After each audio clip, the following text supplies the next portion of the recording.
Okay, it's not deja vu. All over again. All over again. It's Vujade.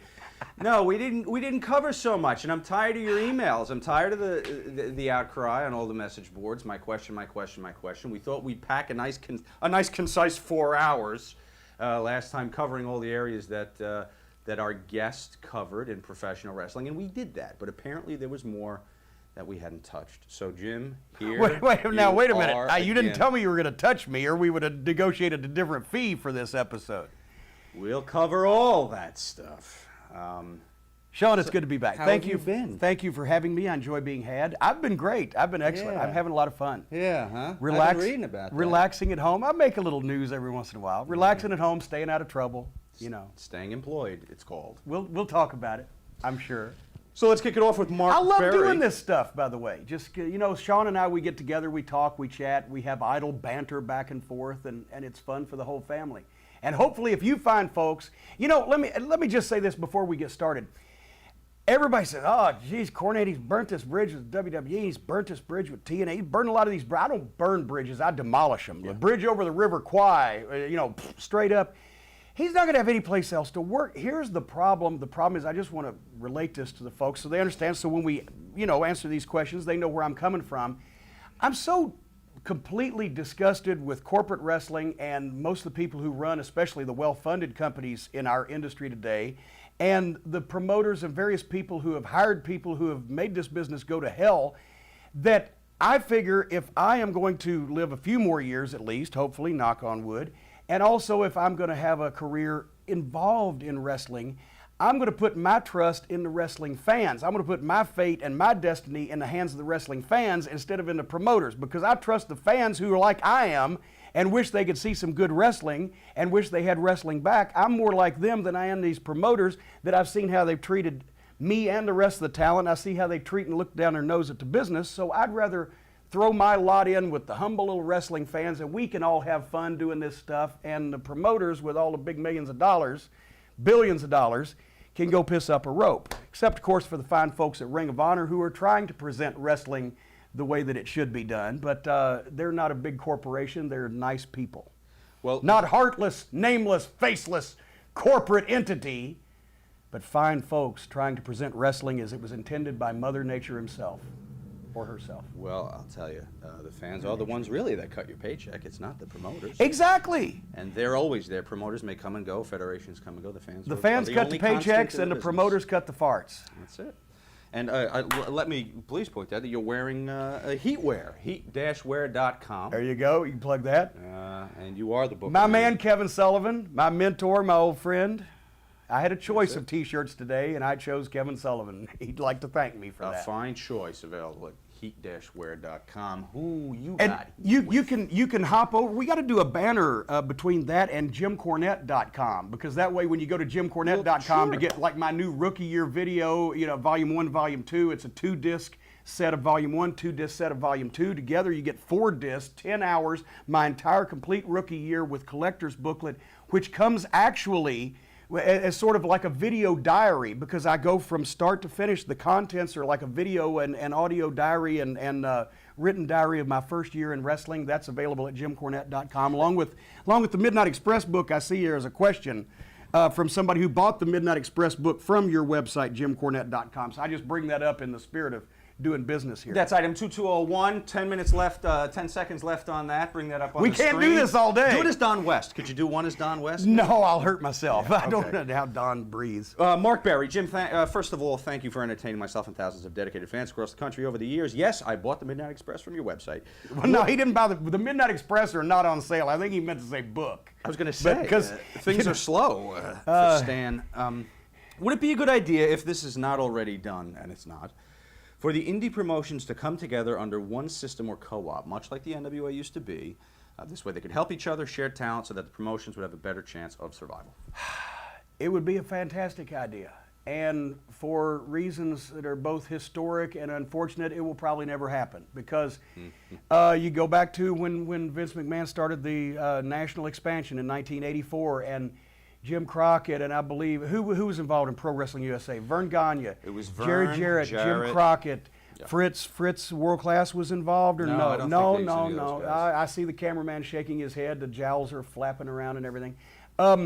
A lot of the big promoters got together and said, well, we'll compete with Vince, and the problem was they began dropping like flies out of it because, as the story goes, they couldn't agree on who was going to get coffee. Everybody wanted their talent to be on top for honest reasons, because they trusted those guys the most, and also for some dishonest reasons, I'm sure.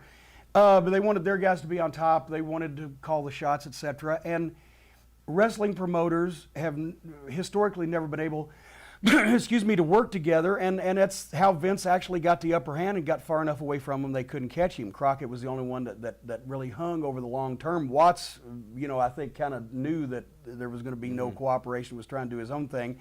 And I'll say this today, I've mentioned to, excuse me, to the folks at Ring of Honor, and look at this, no sugar still. I've mentioned to the folks at Ring of Honor that we should find the best independent promotions, the top talent in them, and try to deal with those people, because if we come to a market in the Midwest or the Northeast a few times a year, they're always there, so it makes sense that we would want to use the top local talent as well as possibly co-promote, and also the tryout camps that we're doing.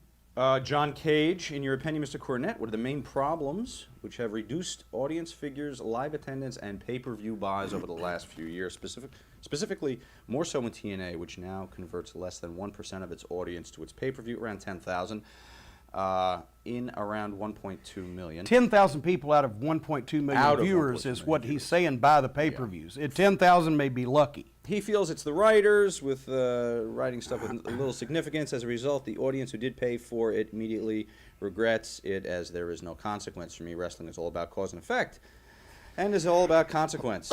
What the writers have done is remove any consequences from events and matches, and the result, it all means nothing and nobody draws. Well, you kind of answered your own question. Yes, Vince Russo's a total fucking New York prick, and I wish I meet him so I can tell him and explain to him. Now that might be constituted as a terroristic threat. Don't threaten Vince Russo, John? because he will send you a letter in writing that he's in extreme fear of you, and he will complain to the teacher.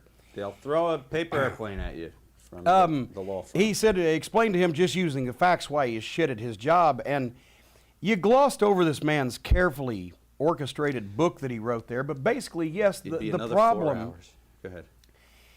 The problem is, yes, the audience figures and the pay-per-view buy rates are down because the writers do not invest a lot of time in making big matches between Stone Cold Steve Austin and The Rock, or two top guys that you want to see wrestle and pay to see that.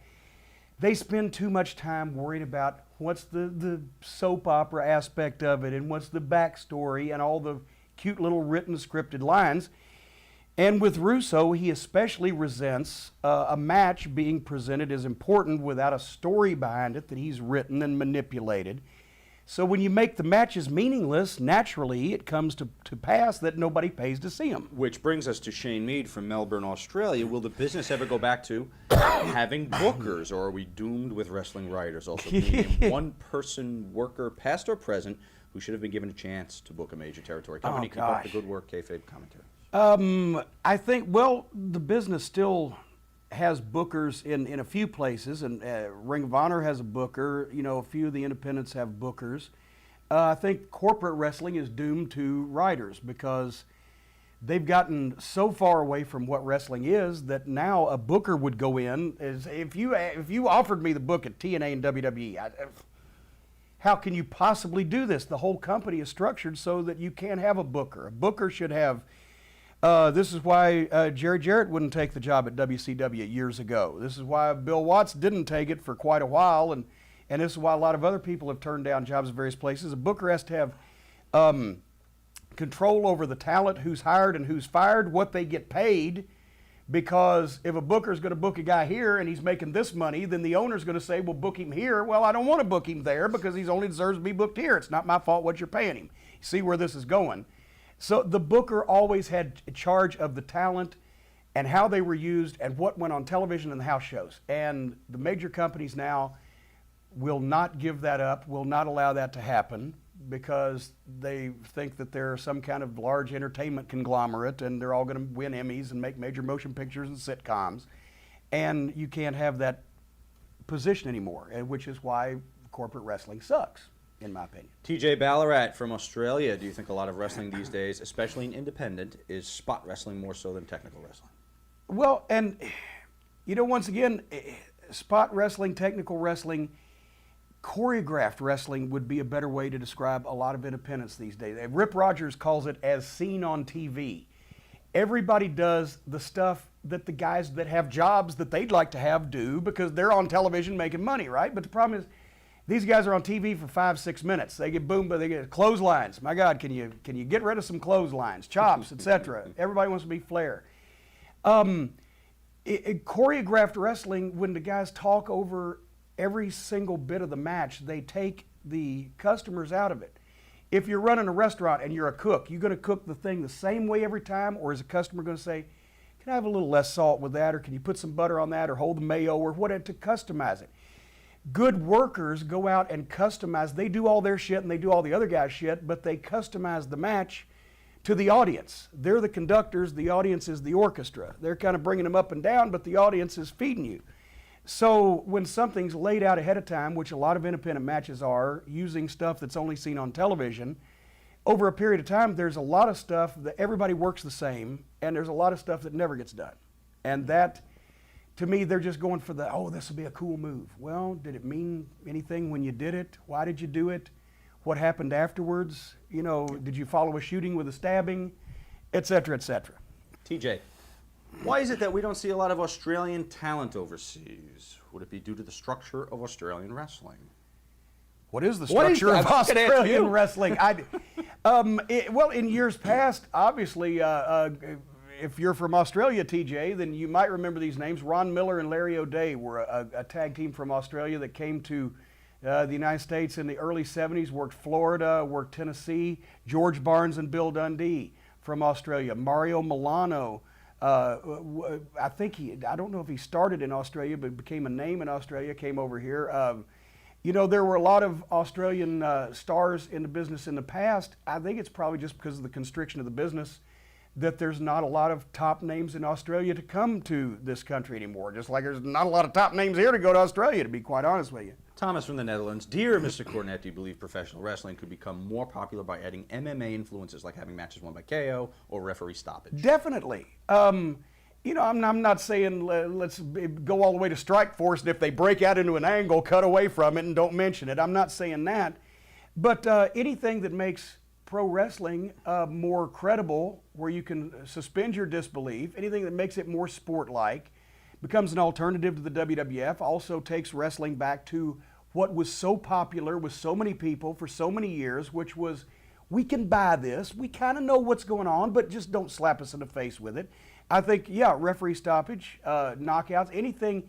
The MMA and UFC in general are really hot now and are kicking Vince's ass on pay-per-view and are doing these mega gates, and everybody's reading about it in the papers. Take advantage of that, because MMA and UFC are pro wrestling from 30 years ago with a few tweaks in high def. Basically they've changed it a little bit, and it's in high def, and it is real, and basically it's pro wrestling. So wrestling ought to steal something back from MMA. Todd Matthey, how is your salary as a manager determined? Great question. My salary as a manager was determined, especially in some of the places that I worked in the territory days, just like the wrestlers was. They would take all the money from the show in a bushel basket, grab it, and throw it up in the air, and whatever stuck to the ceiling, the boys got. Legitimately, in the old days, a manager would get a payoff depending on the territory. He might get paid the same thing as his guys. He might get paid underneath money. He might get paid a little more than some of the guys he was managing if he was also figured into the office or in some respect. I made underneath money in Memphis and was glad to get it, because that's where I got my start and my experience. When we went to Mid-South, Bobby and Dennis stood up for me and basically said we're a three-man team, so Jim Cornette should get paid what we get paid. And from then on, basically, I got the same thing as the Midnight Express. In some cases, other guys didn't have the same deal, but we always considered that we were a three-man team. Of course, basically, that just In my book, Jim Cornette Midnight Express 25th Anniversary Scrapbook, there is a chapter available at jimcornette.com. There is a chapter Jim Crockett Jr. had to describe in a lawsuit deposition in Beckley, West Virginia, when we had a big lawsuit there, how the wrestlers got paid. And this was when they figured on the house instead of, guaranteed contracts and guarantees, right? Because in the old days, you got paid on the house, and allegedly. And so when I basically print this verbatim in the book, but it sounds like an Abbott and Costello routine. He's got these two attorneys, these educated men in a room, and he's leading them around in more circles and chased a cat that ate the rat that lived in the house that Jim built. I applied his formula to what we got paid the night in question, and I'll let you buy the book and see how it comes out, but it's very interesting. Point is, it was really strange how the wrestlers got paid in the old days. Anthony Militek, Vince Russo said in his book that you had an idea to bring Terry Funk back to WWF in 1997 by having him come out of a box. When you were asked why you had the idea, you said that anyone who comes out of a box is instantly over. Excuse me, over. Is this true? Well, much like all of the other things that Vince Russo has ever learned or gleaned from the wrestling business, he got the tip of the iceberg on this and took it and ran with it and didn't understand the underlying truth. Because, as Bill Watts would say, if Vince Russo was walking through a wrestler's locker room, he'd be whistling Stranger in Paradise. What I said was Mick Foley, who I don't remember at that time whether he was still Mankind or whether he was going to become Cactus Jack or whatever the fuck he was going to be, but he was a top guy at the time in the WWF. And I can't remember who he was fucking with. Might have been the New Age Outlaws. I don't know. I, once again, like an Auschwitz survivor, I tend to put my times with Vince Russo in the same room out of my mind like a bad, sexual abuse case when I was very small or something.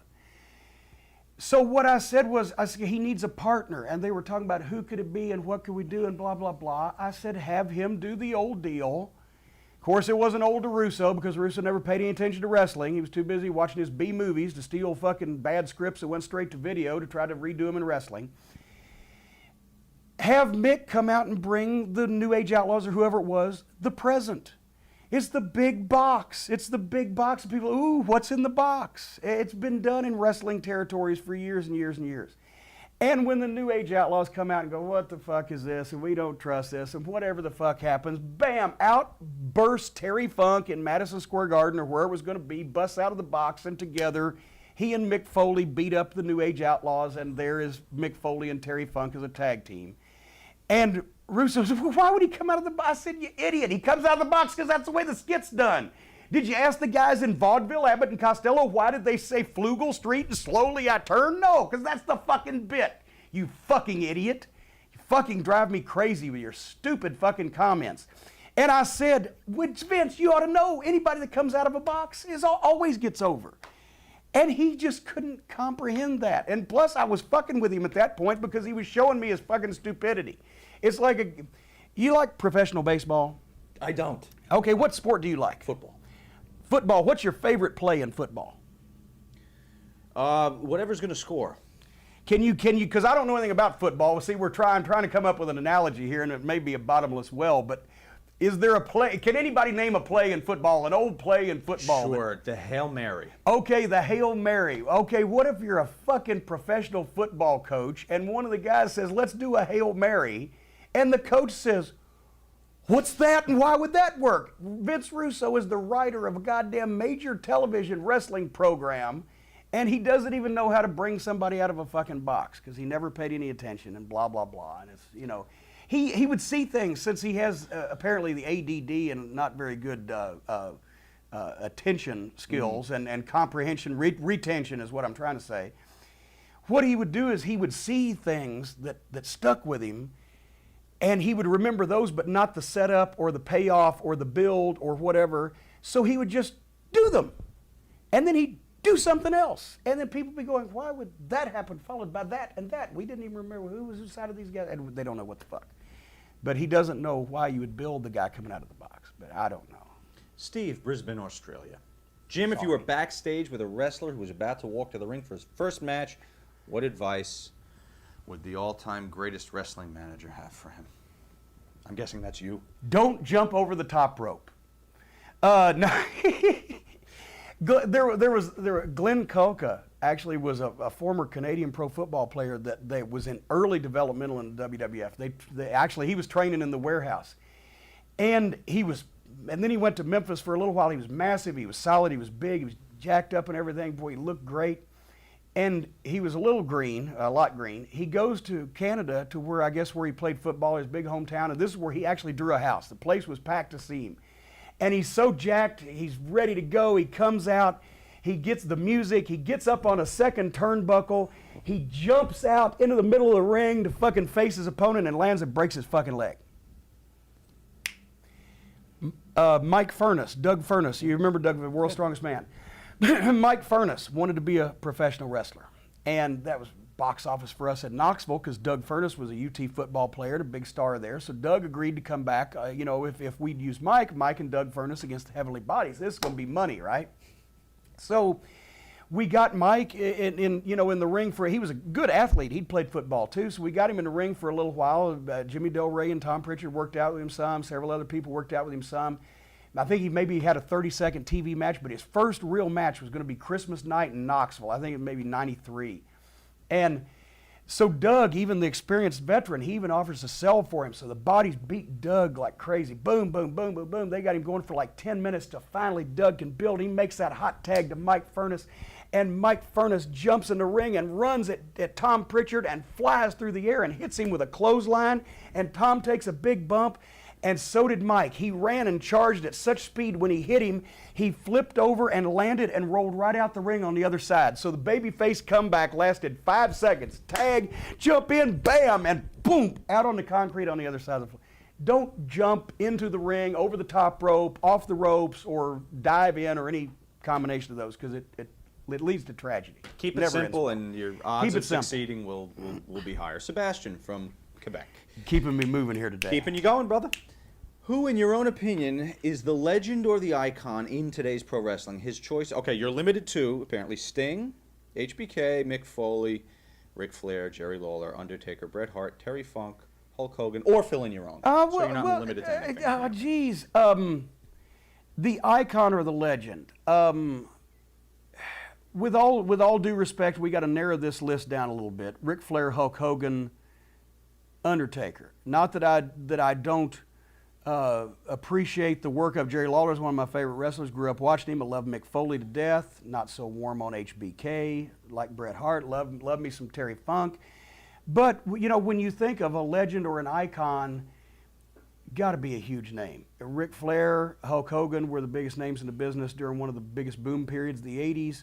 Undertaker, his longevity and the place that he's had at the top. Gosh, I think then it comes down to, then it's icon of different people. You like great pro wrestlers, Ric Flair's your icon. You like, 80s WWF, Hulk Hogan's your icon. You like badass WWF, Undertaker's your icon. So pick your icon. Okay, those are 3 good ones to work from there. Supersonic, courtesy of F4WOnline.com, wants us to ask Jim what he thinks he really knows about drawing huge money in 20. Oh, they like to needle you sometimes. Oh, Jim. Yeah, they're sticking me. What exactly is so great that he could come up with that could sell out a stadium for WrestleMania? Why has he allowed himself as a booker to amount to jack shit? I'm sure he was great in OVW, but why hasn't he ever brought that booking side of himself to a much bigger, drawing ridiculously huge money stage? Okay, well now let me take them one at a time. What do I really think, or what do I think I really know about drawing huge money in 2010? Nothing. Reason being, the promoters have, I mentioned TNA and WWE specifically, and a lot of the independents and the hardcore stuff is just ancillary damage. But the business now has become so hokey and so overdone and so over drawn out, dramatic, choreographed, scripted, fucking passionless, emotionless that I don't think huge money can be drawn in 2010 except for WrestleMania and that type of event, which if you notice, it now pretty much does the same business no matter who's in the main event. I mean, obviously there's a difference between having, well, I hate to mention anybody's name, as the fucking Mulkey brothers. I'll go back, they love it when I mention them. The Mulkey brothers can't be in the main event. But huge money is reserved for the UFC. What exactly is so great that he could come up with that would sell out a stadium for WrestleMania? Well, I don't know, motherfucker. Because I haven't come up with it yet, because number one, I haven't been trying, because I'm not going to sell out the stadium at WrestleMania. And secondly, it's not my fucking job. And third, for the reason I just mentioned, business is in such shitty shape. Why has he allowed himself as a booker to amount to jack shit? Hey, that's pretty good for a fucking wrestling booker to amount to. I worked hard to amount to jack shit, I'll have you know.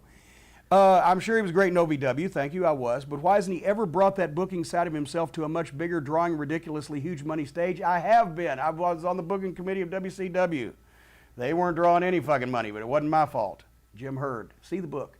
I was on the booking committee in the WWF. That's where I first developed blood pressure problems, because unfortunately this moron named Vince Russo was next to me at the fucking table, and that prevented anything from fucking happening. And secondly, TNA, I tried, but once again, C, answer B. So, you know, and I'm not saying I'm the greatest booker in the world, because I'll tell you what, Bill Watts said himself that he learned from Eddie Graham. Eddie Graham taught Dusty Rhodes. Eddie Graham taught Bill Watts. Eddie Graham taught Kevin Sullivan. Eddie Graham taught a lot of people. He was great.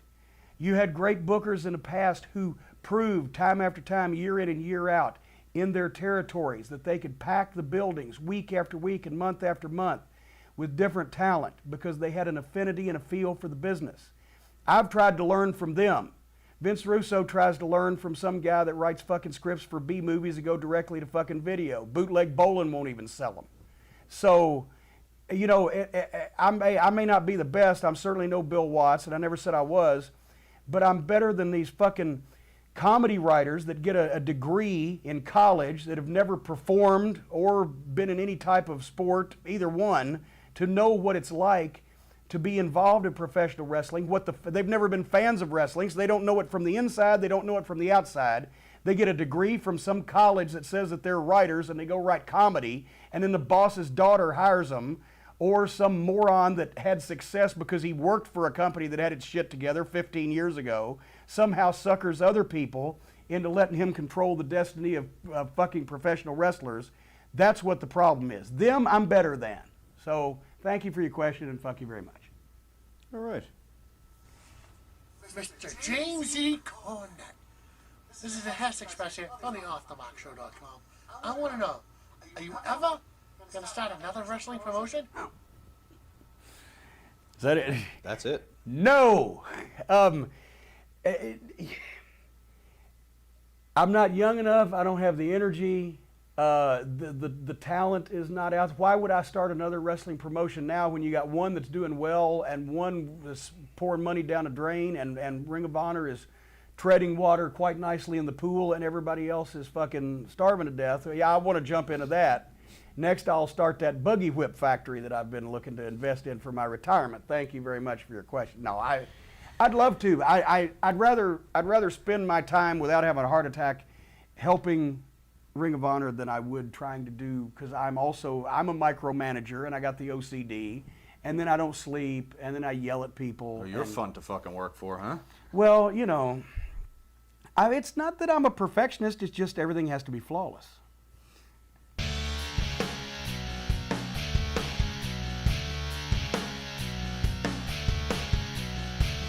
Potpourri. Next chapter. Potpourri. Here we are. Eric from Kingston, Tennessee. Congratulations. We used to run that town. I was going to say, it's right in your backyard. Congratulations on the website, Cornette'sCollectibles.com. I bought both Midnight Express 25th Anniversary Scrapbook and Wrestling Rarities. DVD the set. Midnight Express set, Midnight which I didn't Express even set, mention that's yet. Right. You didn't even talk about that. Amazingly enough. He loves them both. Can you give us any hints on future projects or releases? This is QVC today, but go ahead. Yeah, well, actually the Midnight Express DVD is, everybody's seen all the classic TV matches and pay-per-view matches that we had, and Vince McMahon owns those in the library of the WWE, and you see him every once in a while when he wants to jack us on royalties. But I had some home video, some camcorder footage, some stuff that aired on Japanese television. It was never part of showed in America, that some cable access stuff, some different things. Quite nice quality, if I do say so myself, and that gave the people a chance to see the Midnight Express that you never see on tape. And as a matter of fact, there's about 5 World Tag title matches with the Rock and Roll Express from 1986, including a couple of the best ones we ever had, Philadelphia, Charlotte, There's some matches, the Tully and Arn match where we won the titles in Philadelphia. A lot of stuff, camcorder footage now, but this is the stuff that was in my private collection that you can't be sued for. So speaking of which, check it out. Jorge Negron says, what's the most prized possession in your wrestling memorabilia collection? Okay, well, this is the easiest question I'll have all day to answer. St. Louis was the home city of the NWA for so many years, and Sam Muchnick was revered as one of the greatest wrestling promoters in history. He kept St. Louis business. I mean, the sports writers in town covered it as a real sport. It had respect. The attendances over the years were huge. He started promoting in 1945, retired in 1982. I won't tell you the whole long story and saga of how I was able to obtain this legally, I might add, but I have a bound set of every program for every show that Sam Muchnick ran in St. Louis from his first in 1945 to his last in 1982. So this many volumes, and the first volume is autographed by Sam Muchnick, Lou Thez, Jack Briscoe, Dory Funk Jr., Terry Funk, Harley Race, Ric Flair, and Gene Kiniski. Bam! I say. If anything ever happens to the house, carrying that out first, my wife second. Yeah, you won't be playing this one at home, I guess. Oh no, I've told her that. I've told her to prepare. I said, if you got to slide out a pole or jump off the deck, do what you got to do because I'm taking the St. Louis. Well, she has an affinity for the business, so she understands. Sebastian, how many wrestling tapes or DVDs do you have in your own personal collection? Round it up to the nearest thousandth for us. 3,000, maybe something of that nature. Greg Pike, if you wanted or requested a certain match, would WWE make a copy of it for you? I don't know that they'd slap me in the face and call me Barney, much less make something for me. I would love to see the old Florida stuff they've got. I'd love to see some of the older stuff just for historical purposes, but I'm quite happy with my collection. I used to ask them for stuff every once in a while for the OVW television show when we'd have some of the talent coming down, and they would always send me a tape of a match and cut the finish off. Like I'm trying to. So you couldn't use it. But yeah, wow. Basically I just get in there and rig up my own music video. But they were like they didn't understand. They didn't understand how to work with another promotion. The idea of sending talent to a promotion so that they will sell tickets for that promotion is that promotion takes tape of that talent that you actually own and puts it on their television to get your talent over by seeing them winning and beating people. But they're like, oh, we can't give away the finish of the match. No, you fucking idiots. That's not the way you do it. So I just make music videos. But anyway, so I don't even know that I'd see the finish on it then. Eric from Kingston asks again, you were voted Pro Wrestling Illustrated's Manager of the Year in 85, 93, and 95. Are awards like this special to you? Yeah, as a matter of fact, I still have the plaques, and I am, wait a minute. Was I Manager of the Year in 95, though? I think it was just 85 and 93. Well, Eric seems to feel you were. Well, maybe that's enough for you. I did win the Wrestling Observer Manager of the Year 13 times. Sherry Martell broke my string. It was, but I'll take that from Sherry. Anything Sherry can do to your string. She was a string puller. Yes, I like those awards. I don't even know if they were worked. I don't know. Probably, but I can't say for sure because I never asked because I just, assumed. An expose on the magazines today, how they worked. Well, there's nothing to expose. They wrote stories, that they thought would be evergreen because if they got pictures, it was going to be 3 months before the magazine was on the stands. So they wouldn't say, except for the big title changes, they wouldn't say so-and-so just beat, so-and-so in Cleveland last Tuesday. They'd come up with something a little flowery, and sometimes Bill would stretch credibility a little bit, and I didn't like the apartment wrestling, Well, in his defense, that was Stanley Weston probably that used to do those, right? They was sort of pushed on him, somewhat, but anyway, overall, I love the magazines because, like when I was a kid, I remember I waited for 2.5 years from the time I first started, 3 years from the time I first started watching wrestling on TV to where I could actually go see the Sheik live because Sheik never came to Louisville once every few years, but I'd read about him. It was a big deal. Oh, the Sheik's going to be there. Now it's not a big deal anymore. You see everybody every week on television that's of any consequence in the business. And so nothing's a big deal. The magazines used to be the way, because you didn't have national television, that these guys got over. So anyway, I like stuff like that. Jay Zaretsky, Ontario, Canada, WWE recently put out a list of the top 10 managers of all time, and you weren't on it. It's like making a list of the best fast food places and leaving out Dairy Queen. Wink. Does it bother you at all, or is it just par for the course with WWE's ineptitude? Well, it doesn't bother me. It is par for the course. And I wouldn't put Dairy Queen on a list of top 10 fast food places, because actually I saw the Dairy Queen, I got to tell you this story. I saw the Dairy Queen grill burger commercial the other night. And I said, we haven't had Dairy Queen in a while. On the way up to New York, we're going to stop at Dairy Queen, right? You know, I like their chicken sandwiches, get a little burger, foot-long hot dog, whatever the case. Go to this Dairy Queen. And it was in rural Kentucky. They couldn't figure out how to punch the button to put the extra cheese on the burger, so the manager has to come over, and she's about to turn to dust from age. If they told her to act her age, she'd drop dead. So I said, I want a double grill burger, because I blow the diet now that when I'm on the road, you know, it's only a weekend. I want a double grill burger, chicken sandwich. Stacy's getting the, you know, the hot dog. They screwed everything up. They left the grill burger completely off the order. They gave me the chicken sandwich with the toppings that was supposed to be on the burger, and left off the small fry. And then the flood had gone through there. So as a result, they were under a boil water advisory, and so they couldn't give us fountain drinks. So they had no non-caffeinated stuff. You know, it was leave Dairy Queen off that list. Oh, and did we mention the WWE? Yeah, fuck them. They suck. No. Yeah, of course they left me off. Heyman wasn't on it either, from what I understand. Except I heard it was the 20 best managers. Well, I don't know. This is a story I was told. But anyway. So you would make the 20. Wow. Maybe because you weren't homegrown. You weren't. And neither did Happy Heyman. No, I think they just don't want to mention my name. Hour back. Do you like Brian Alvarez's who? Figure 4 newsletter, and what do you think of him as a wrestler?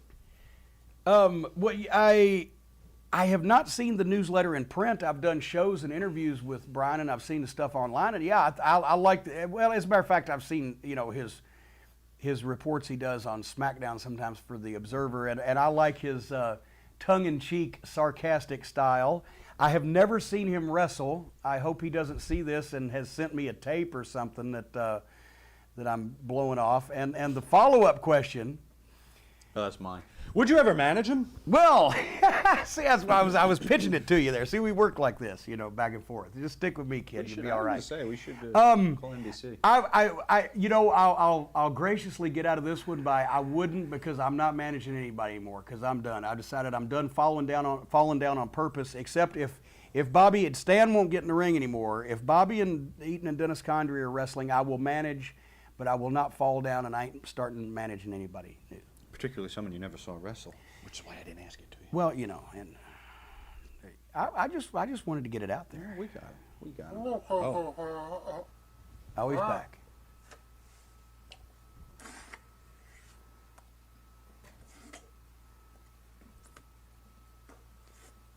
Is he vomiting? I'm sorry. I know, Sean, you think I have marbles in my mouth? Oh, I've told him before. When I ask questions all the time, but I really don't, Sean. He really is easier to understand Maybe if he you puts should some get marbles back in. You know, Mr. Jim Cornette, did you always use your tennis racket to hit people? Or is that just the only weapon you could find?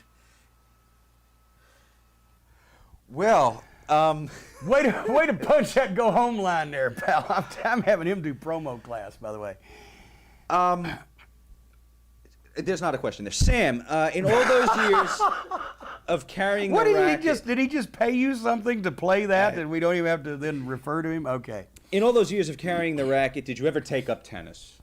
No, I put it down. No, I actually... I don't think I've ever played I've been on tennis court many times for photo shoots and etc., but I don't think I've ever played an entire game of tennis. You know, I've maybe 3 times attempted to. Mike Kinney, Jim, how do you feel about your appearance and beyond the mat? And this was a thing where, you know, I liked everybody involved, and Barry Blaustein, you know, loves the wrestling business, and of course he centered on Funk and Mick, and you know, I like those guys, but I didn't want to be involved in a fucking movie, because I knew they were going to show backstage shit. Remember, this was just edge of the internet. There was still a lot of shit that had never been shown, never been talked about. A lot of people didn't know. This was what, 96, 97, 7-ish. So you will concur with that for the young folks out there, that there was a lot of shit that you just take for granted. Everybody knows now that nobody knew then. And I didn't want to be involved in it. And Bruce Pritchard was always, oh, he wants to interview you. You'll be great. I said, no, I'm not going to tell this shit. Till now, I'd look like a blithering idiot because obviously everybody knows everything except how to draw money. So they were bugging me, and I would always, when I would walk around the corner to see the cameras, I'd whiplash myself to get out of the way. And finally, they said, here, just do this. Just show the TV guys where to dress tonight. Just do that, right? Okay, well, if ever I've heard of a scene that was described to me as a way it would end up on a cutting room floor, and that way I'll get them to quit bugging me. So I've fucking show the guys where to dress, and that's the scene that ends up in the movie. And then I didn't know that the camera was there when I was saying holy shit when I was watching the monitor, but it's oh, that's right, that is there. Yeah. Your reaction to Yeah. their tryout match. But actually I didn't expose anything there, but everybody else was really working hard to do so. But Would those guys have gotten a dark match if they weren't being followed by the movie crew? no, which, because I only saw Beyond the It was Mat Mike once, Modest and it was that the tall, thin black guy. not Robert Tony Thompson. Jones. Tony I think Jones. his name. I don't remember which came first, the chicken or the egg, because I think I booked them for the dark match, and then they just made it part of I can't remember. Oh, maybe that's how they. I don't know, latched onto because them. Okay. well, because generally we would give some of the guys to. That's where Vic Grimes and Aaron O'Grady, Crash Holly, got their tryout match out on the West Coast. I would get some of the guys and try to get them a dark match early. I can't remember whether this was for the movie or I'd done that and they just shot Okay. it. I can't remember. The Catfish. What'd you think of the Wrestler with Mickey Rourke? Oh, I love Catfish. Not the person, but the fish. It just so depressed me. Besides, once again, people making blades and the whole thing on the big screen. Also, then the barbed wire bullshit and the staple gun shit. And, you know, I came away with it. Number one, it was depressing. It showed no upside of the business. I mean, the most successful wrestler in the movie was a guy that owned a used car lot in Phoenix. Oh, there's the Holy Grail. I own a used car lot in Phoenix. You know, the guys, for a long time, I didn't want to do and still don't do a lot of independent shows because they show the guys at the National Guard Army or whatever falling asleep signing autographs for 15 people because they need the money. It ran me off from doing independent shows because I don't want people looking at me and say, oh, now he needs the money too. It's fucking embarrassing. And it exposed the fucking behind the scenes part of the business. And for people who don't know that there are successful wrestlers and there are successful wrestling promotions of some description today, somebody who hadn't seen a wrestling match in 10 years comes out with now they're shooting each other with staple guns and they're wrapping each other up with barbed wire and they hit each other. What a bunch of fucking morons these wrestlers have to be. I didn't want my family, that I have cousins that don't know a lot about wrestling but certainly know that I'm involved in it. I wouldn't want them to see that. I wouldn't want people that I, you know, associate with that are outside wrestling to see that and go, oh, fuck, that Cornette, what the fuck? You ever wrapped yourself up in barbed wire? No. Because I was too fucking smart. It presented no opposing view. It was very gritty and real, very well done. I'm not saying that, but as someone in the wrestling industry who thinks that the wrestling business after the past 5 or 10 years can't afford a lot more negative publicity, I went into a depression for about 3 days and threw the fucking, I got a bootleg disc. I didn't even buy it. I didn't pay for it. I got it for free. I threw it out the fucking window. I was driving down the road. Jason Worthing, I'm a fellow wrestling Just so you know. fanatic and also very terrified of flying.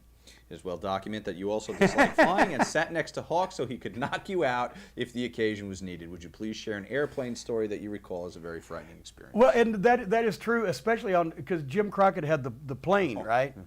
And actually, I was always on the Jabroni jet, which was the Gulfstream. It was like a G20 or what. It was a commuter plane that they had converted to where it had 14 captain's chairs and had a stereo and a TV. We could watch fucking videos, all that stuff. And then they had the jet that was a real jet. You couldn't even stand up straight in it. It only seated like 9 people, and you know, so that was for the executives, and we didn't get on that one much. But anyway, I would always get next to Hawk because I said, okay, Hawk, here's the deal. This fucking plane, if something happens, knock me out. Just hit me as hard as you can. He's like, okay, brother. I said, now, make goddamn good sure and well that there's really something bad happening. But when you have established that fact, knock me out. I'll take care of it, Jimmy. You're the guy. because you jumped off a scaffold for me, I'll knock you the fuck out. It was, and really, he was serious, and I was too. Because fuck it, if that plane was going down, it wasn't going to be any of this fucking Captain Sullenberger water landing business. That thing would have broken into 15 million pieces if you'd have bumped into it with the luggage cart. So, as far as scary plane, Yeah. fuck. I mean, I've been scared on a plane a lot when people weren't scared, but the worst turbulence I was ever in, we were a Southwest Airlines coming back from El Paso to Dallas. And this was turbulence to where the stewardesses were upset. And I won't mention anybody's names, but there's a couple of the boys in the back that just said, fuck it, I got a couple drinks and lit up a joint on a Southwest flight with the girls that they didn't even know they'd met on the plane were hanging on to them. And I'm like, motherfucker, I'm gonna get down, I'm never gonna get on this thing again. The wings were shaking like that, you could hear the shit creaking. It was just horrible turbulence for about 30 minutes, and then we landed in Dallas. I said, fuck that, and I drove everywhere for like 2 weeks after that. But El Paso was 700 miles from Dallas. That was, see, now I can make the 700-mile drives, because I only work 2 days a month whenever the moon is blue, and I give a fuck to feel like it. But then we had to be somewhere every day, so it was a little tougher. Greg Pike, what's the most number of days you spent on the road in a row? In my book, The Midnight Express and Jim Cornette 25th Anniversary Scrapbook, available at jimcornette.com, you could actually go through and figure. I have not figured the exact answer out to that question. However, I know that at one point when WCW, we had the big contracts and they were trying to run us off, we were gone out of 40 days, the better part of them, over a month. And the Great American Bashes, the worst schedule we ever had, the 88 Great American Bash schedule, I figured it up in the book, but out of like 45 days, we worked 42 of them, and several of those were matinees and TV tapings. We had like 48 fucking matches in that period of time, and that was from Charlotte to Seattle to Los Angeles to Florida back to the Northeast. But we were home, like we'd be home 2 or 3 nights because we'd be in Greensboro or Spartanburg or whatever, and then we'd go for a week, we'd come back home for a day, but we'd still be working that night. Mm-hmm. So it wasn't, days on the road in a row was not as much as working in a row. Mm-hmm. For Watson Mid-South, I think we went 140-something days without a day off one time, but we were home a lot, just only for a few hours. Right, okay. Thank you, Greg. Noel Medina, want to have some fun now? He says, do you ever get the urge to do the WrestleRock Rumble? Let's watch this together. Oh, my curious God. to get your commentary on it.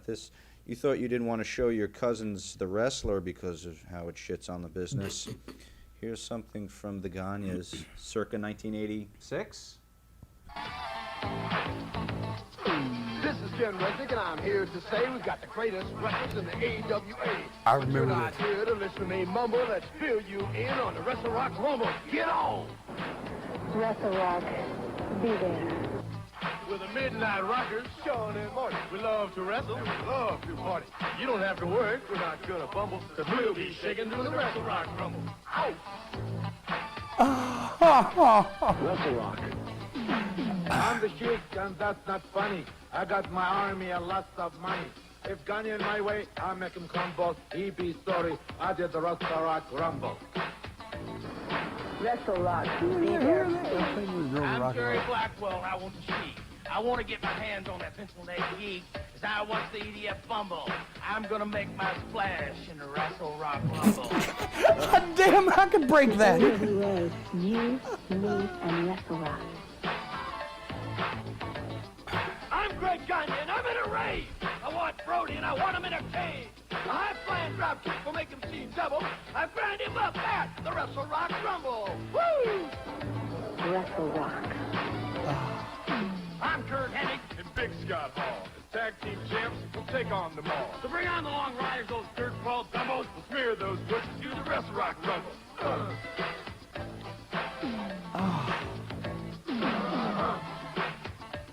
He even took a good bump in the pool. Yeah.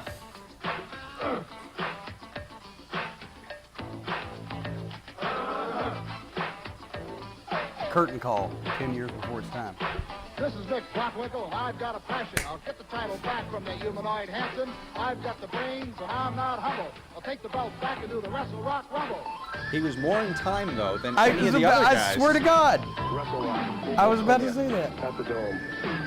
WrestleRock, 86, be there. What is this, a mini-series? It's quite long.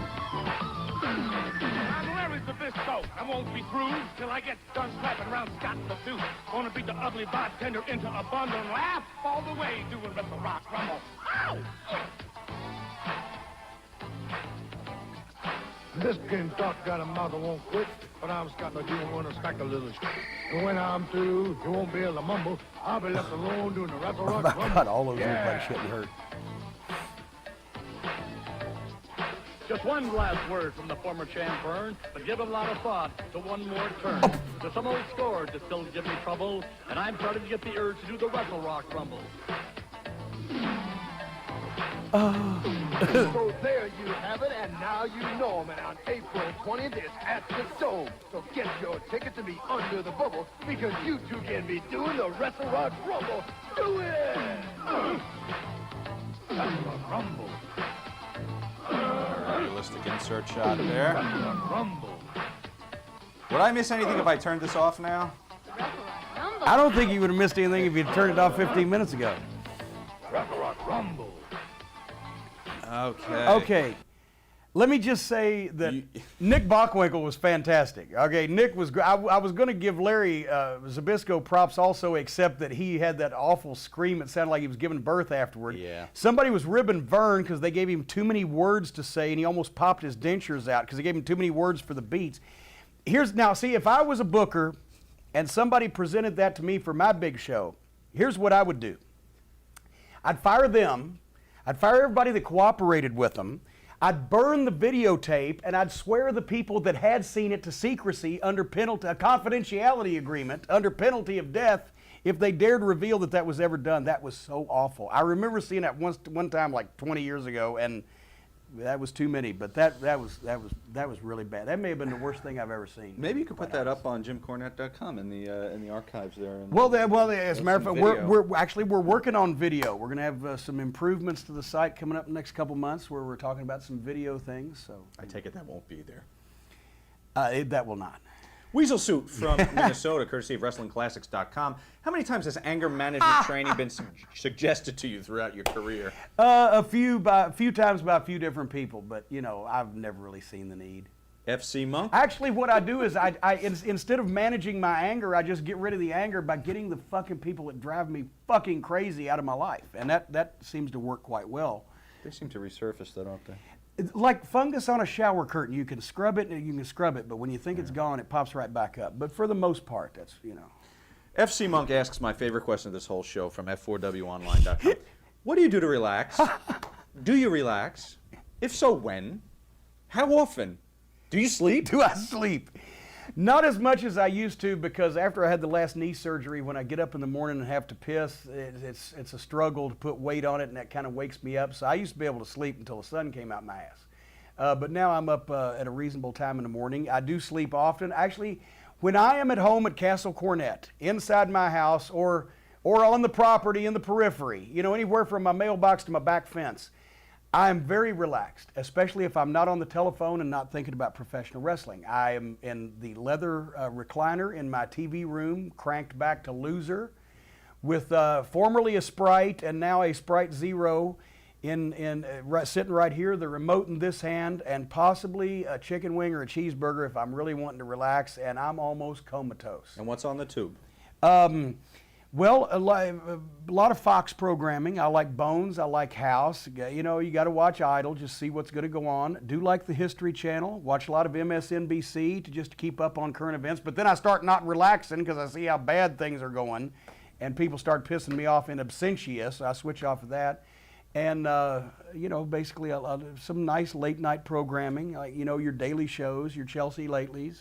Okay. Things like that. You and the wife like the same stuff? Family Guy, obviously. Animation Domination. Family Guy's funniest show on television. Well, let's jump to that. Mark O'Connell. Food Network. Except I've been trying to stay away from that since I've been on the diet. like And yes, watching. we watch the same shit. As a matter of fact, we'll watch the Food Network and we'll cook while we're watching it. Yeah, but that's like Gacy at a Boy Scout convention. Yeah, well...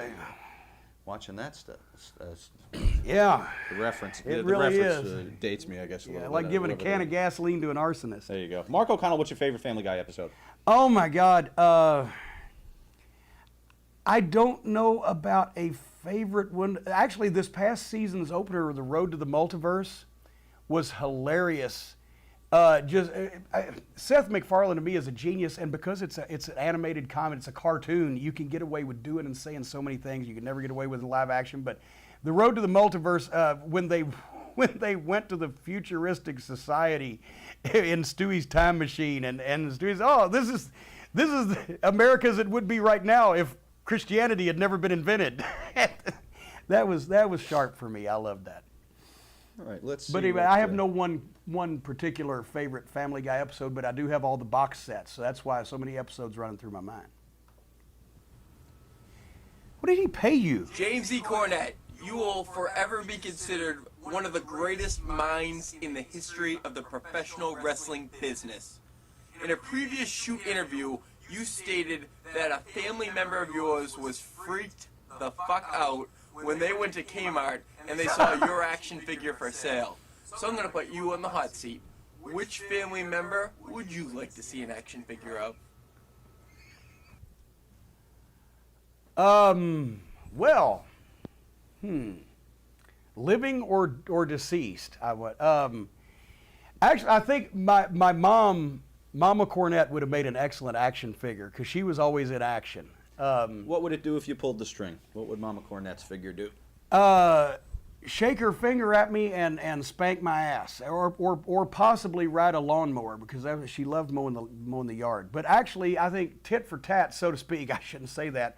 I think that, particularly when you're talking about your mom. No, I was going to go somewhere else with that. Yeah. Tit for tat. The family member that saw me hanging in Walmart, and it wasn't by the neck. It was my cousin Gail, and tit for tat. I might want to see her action figure. You never know. We'll see if Jax can see what kind of action comes out of that. Jay Zaretsky, Ontario, Canada. If Sarah Palin becomes president in 2012, would you consider moving up to Canada with Jay? I'm in Canada. I'm thinking of moving even further should that unthinkable situation occur. I think if the country was to undergo such a mass hallucination that Sarah Palin was elected president in 2012, I wouldn't have to move to Canada because the Muslims would take that opportunity to blow us all to hell since we'd be totally undefended, and the force of the blast would probably deposit me in Upper Ottawa. Which brings us to the assassin in Jersey City. What are your thoughts on 9/11? Any conspiracy theories? Keep it to 2 minutes, Jim. No. I'm not Jesse Ventura on this. No, this was 10 minutes for Sandman. I was talking. Should have heard that shit. Well, I was talking about this with Brian on the way over here that picked me up. One of your fine staff members, your huge staff that you have here. My point was that I don't think that it was a conspiracy because George Bush and Dick Cheney, President Cheney and Vice President Bush. Bush obviously was completely surprised. I mean, he was completely surprised when he got up and remembered how to brush his teeth. But I don't think that they could have done anything like that and kept it quiet or reasonably quiet because they were so totally incompetent with keeping all the other crooked shit that they did under wraps. And people gradually found out about that, subverting the Constitution. And, and Cheney becoming the first vice president since the Aaron Burr and Hamilton duel to shoot another person. I don't think they were competent enough while they were destroying the financial system of the United States, trying to spread Christianity to Muslims to convince them that they were in a holy war so that they would kill themselves until the end of time to kill Americans.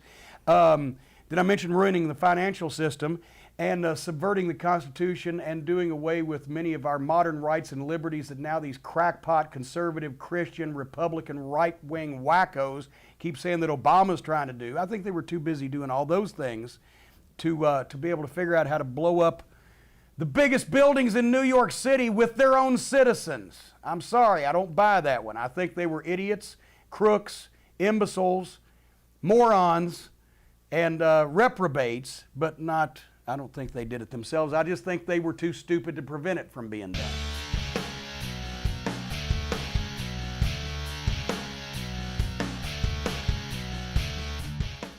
Sex and drugs.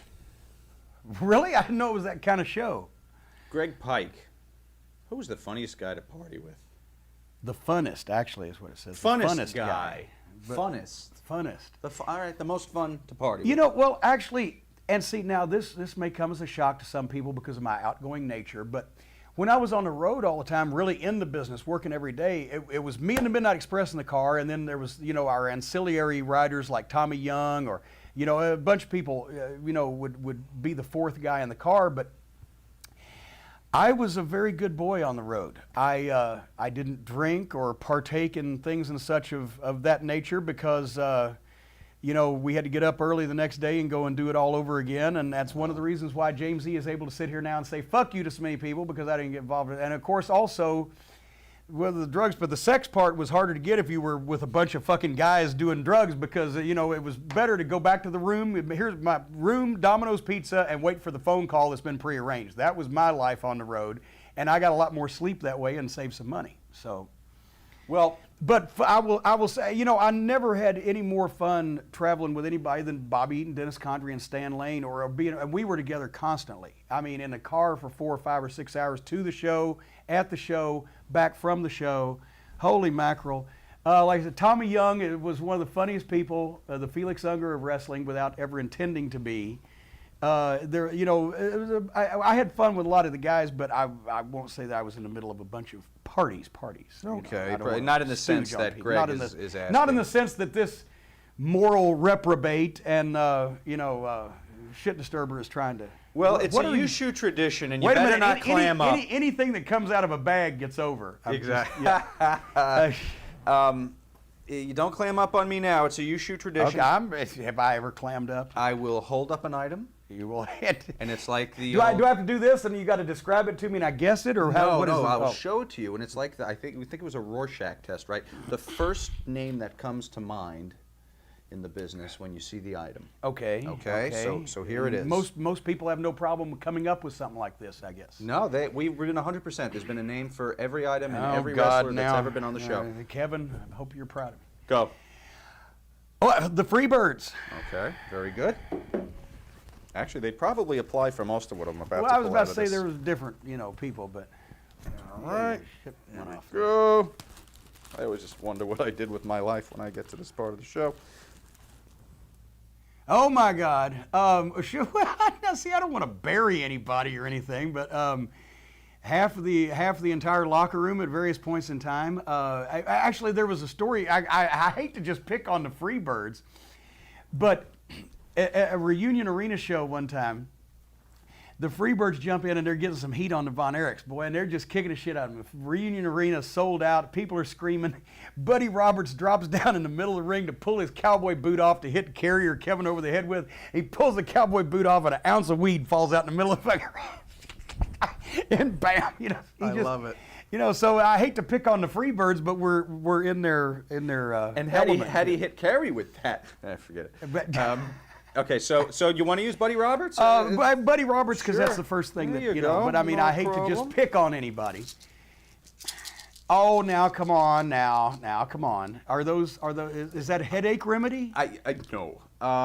You probably couldn't give us a name we haven't heard thus far. I'm not gonna. I wouldn't want people to do that about me, So I don't. I'm not about to pull a cheeseburger out of the bag on anyone. Your name's not going to come up in this game. I don't want to give a name like Shawn Michaels, or for example, or anything like that. I love you. Do you know that I love you? Have I told you that lately? Okay. Oh, okay. Bill Watts. Here's why. When we first got to Louisiana, give me that thing. When we first got to, let me see, where's a straw? Well, no, we don't have anything to simulate. But when we first got to Louisiana, and Watts would always have meetings in the locker room before TV with the guys, and he would, not only talk about wrestling, but he really was interested in the guys doing well, and he actually had financial consultants that he would hook the guys up with if they wanted to talk to him. I don't think anybody ever, took him up on it, but I remember the talk very specifically, and poor Buddy Landell, well, I didn't mention any names, but poor Buddy was down in the front row, and Watts took a packet of Sweet and Low and took a South African Krugerrand and said, gentlemen, these are equivalent in terms of price. You can spend, it was $400 at the time or whatever it was. I was a big packet of Sweet and Low, but you can spend your money on this, or you can spend your money on this. I, holding up the Krugerrand, have spent a lot of my money in this, and I think that's where you should be putting it. And every head in the place started to look at Buddy Landell, and so But the point is, here's a guy standing there with a package of Sweet and Low and a package of Krugerrands in a room full of 30 guys, and I swear to God, I went out and bought 10 Krugerrands, and I guarantee you, anybody else in the locker room who had a predisposal to do such a thing went out and bought 10 packets of Sweet and Low. So Bill Watts, but not for the reason. Excellent story. Very good. By the way, Kevin Sullivan answered King Curtis for every item in the bag. Well, yeah. I've actually never got to meet King Curtis, but I've heard Kevin's story. With the exception of Kevin said the entire Florida territory. Yeah. For that one. And this one actually was Mark Lewin, I believe he said, for the hard stuff. The Rock. Oh, okay. I was about to see. I'm a Mark. I'm about to ask, what is that? Okay, I got you. I've seen that on Cops. See. Any names come to mind? No, well, it's filmed on location, so. Nobody for that? For that item? No, really, no. Of course, I was never in the ECW locker room. I've heard all those stories about things and such of that nature, but I don't even when did they invent crack? Early 80s. Yeah. Okay, well, see, maybe, because we were on the road, that time, and then in Smoky Mountain, as Dutch Mantell said one time, Jerry Jarrett came and had a meeting in Memphis with all the guys when he started to work for Vince McMahon. He said, now, I just want to tell you boys, I'm going to start working with Vince McMahon. Some of you may get the opportunities, so I want to make sure all of you are off any of the steroids and stuff. You can pass a drug test. And Dutch stood up and said, hell, Jerry, the way you're paying us, we're not even on food. So we didn't have any of that in Knoxville because, the budget was light. So we could call this the ECW game, actually, when you talk about the ECW locker room. This is a gimmicked bag, and New Jack almost broke his fingers trying to get into that thing when we were playing. Okay, the final item. Oh, geez. What is it? Actually, that's a glue dispenser in it. Now, are you diabetic or what? No, it's a pen. It's a writing pen. Yeah. Well, you didn't even bother to get the real props. If we get pulled over with this fucking bag on the way back from a shoot, that's the one thing they'd be able to... And the video equipment, they'll think you're shooting porn. And that really isn't funny because, the thing is, obviously I never had to worry about with the steroid deal because it was my mouth and not my physique that got me over. But, it's not even funny now because so many guys, and I can kind of give, I can separate the other stuff, the recreational stuff from that. It's almost like the guys were led to believe by Vince McMahon's hiring practices, if not anything that was ever stated, and by the way the business has evolved over the past 20 years, that you had to have a body, you had to have a physique. That was the most important thing. You weren't going to get a job, you weren't going to make money. So guys had to, whether they were bodybuilders or not, whether they were into it or not. I mean, Vince loves that kind of thing. He loves to work out. He's a 62-year-old billionaire. I'd have people stuffing food in my mouth and rubbing my throat so I didn't have to chew if I had his money. But he still wants to work out and take whatever he takes to retard the aging process, let's say. But so many guys had to do that shit, and now whether it be just heart attacks or whether it be superstar Billy Graham's problems or whatever, now I'm just, Mr. Blanket, first name Wet. I'm bringing things down here, but that's not even funny because the guys, we never needed steroids. You didn't need bodies like that. You didn't need human cartoon characters. The UFC proves that. The guys are in great shape and they're athletes, but they don't look like they're ready to blow up at any second. And I think the business would have been a whole lot better off without that. And I can say, as long as I've been in the business, I'm not going to say that nobody was ever using needles to do anything, but I never saw it besides steroids. And, I think the whole drug thing until the last 20 years was, everybody used to, a little of this and a little of that was the wrestler's trademark. And now it's all of a sudden, oh my God, he had 16 different kinds of prescription medicine in him when we found him in his apartment. And it's just bullshit. Anyway. All right. Well, boy, I just brought a real fucking somber tone to that one, so didn't this I? is our exit, I guess. Time to play the game! Oh, Jesus. Let's see what we got in the bag today! That was going to be our intro for it, but I forgot to play it, but I thought it was worthy enough. Please don't edit any of these mistakes out. For the outro there. Okay. Here we go. Moving on. Back to, all right. Can I get back to the motherfucker? Here we go. Ah, well, here we go. Well, we kind of had that answered. And you're not going to do the roller joint. Let's just point out that Sabu. What is? Well, we kind of answered that already. Oh, well, that was your was favorite, meaning the things that recreational gimmicks, and you really didn't have any. I can answer that. I can answer that. Well, we're going right to it then. There you go. Mr. Cornette, Jimmy James here from OffTheMarkShow.com. I've seen a bunch of your shoot interviews, and I don't think you really get into this topic much, so I'm going to ask it. Now, you've been up and down the roads, done the territories, the independents, WWE, WCW, ECW, Smoky Mountain, you name it, you've been there. Now, recreationally speaking, on the road, what were your favorite gimmicks? You know what I'm talking about.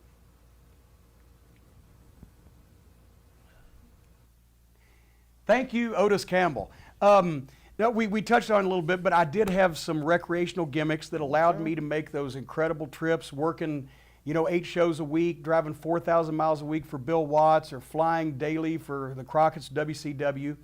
Domino's Pizza, Wendy's Triple Cheeseburgers, heavy Pepsi user until I had the acid reflux issues with Jim Herd and had to get off caffeine, and then I was on 10 Sprites a day for 20 years until I finally was able to kick the sugar monkey off my back. No, everybody that knows me knows this is legitimate. I'm telling you, junk food. I used to eat a bucket of chicken nuggets on the way to the towns because we would meet in Louisiana. We'd meet for rides in Alexandria where we lived right next to a McDonald's. So I'd eat a bucket of chicken nuggets. I've gone through more Popeyes and Church's fried chicken, Dairy Queen, as we mentioned, Wendy's, etc. That's why I've always maintained this girlish figure. I would aggravation eat. I'd eat when I'm happy. I'd eat when I'm sad. I'd eat when I'm mad. So junk food and sugar. And well, you managed to kick a lot of the sugar. Let's focus on the positive here, right? It's going to be a very positive show. It's a positive show. You kicked the sugar. You're clearly off the steroids now. You probably haven't had one in a couple of years, an injection, and so you're working toward health. You have a vice every now and again on the road still, right? Dairy Queen action. And now let's be perfectly honest. I will now enjoy a sociable cocktail because instead of being on the road 6 and 7 days a week, I'm maybe on the road 4 or 5 days a month, and I like to take my time out, and we make vacations out of it. And I will have a sociable cocktail, but I did not because it was business before, and now it's just me jacking off. So, very good. Glad to hear my payday described as that. Kosher boy. Hello, Mr. Cornette. I was wondering if you had any crazy stories about the backstage antics during your managing career. What's the craziest thing you've ever witnessed going on between a wrestler and a rat? Oh, my God. Did you have any rats? Thanks for being so candid in advance. Honest and entertaining. Sincerely, Kosher Boy. He's backing me into a corner. Yes, believe it or not, it was so prevalent in the 80s, I even had rats. As a matter of fact, what we would do is we would just stand, maybe stay at the other end of the hotel from the Rock and Roll Express's room, and then you could just go and pick one off the back of the line because it was so long, once it stretched around the corner, they wouldn't see you grab one of theirs. I found in my time that the girls who appreciated the talents of the heels were generally more like the kind of girls that I wanted to be around, because instead of your teeny boppers with the cute little skirt and a lollipop that had to go to elementary school, they were the ones with the whips and chains and leather and high heel boots and things of that nature. A little bit more off the center. So I like the heel girls much better than I did the baby face girls were just too bubble gum. So. Interesting. What is the crazy incident? Altercation. Altercation. You may be able to call. I've seen a few guys have a few altercations with. Oh my God! I'm not only trying to think of the craziest thing, but also how I could tell a story and not bury anybody that I'm not up on their marital status as of the current point. Well, this was back before everyone was married, wasn't it? It was the 80s, for Christ's sake. Look at him! See, he's so smooth. He slips, and most people would fall for that, type of thing. Yeah, it was the 80s. People that can even remember it, or it's a testament to. I will say that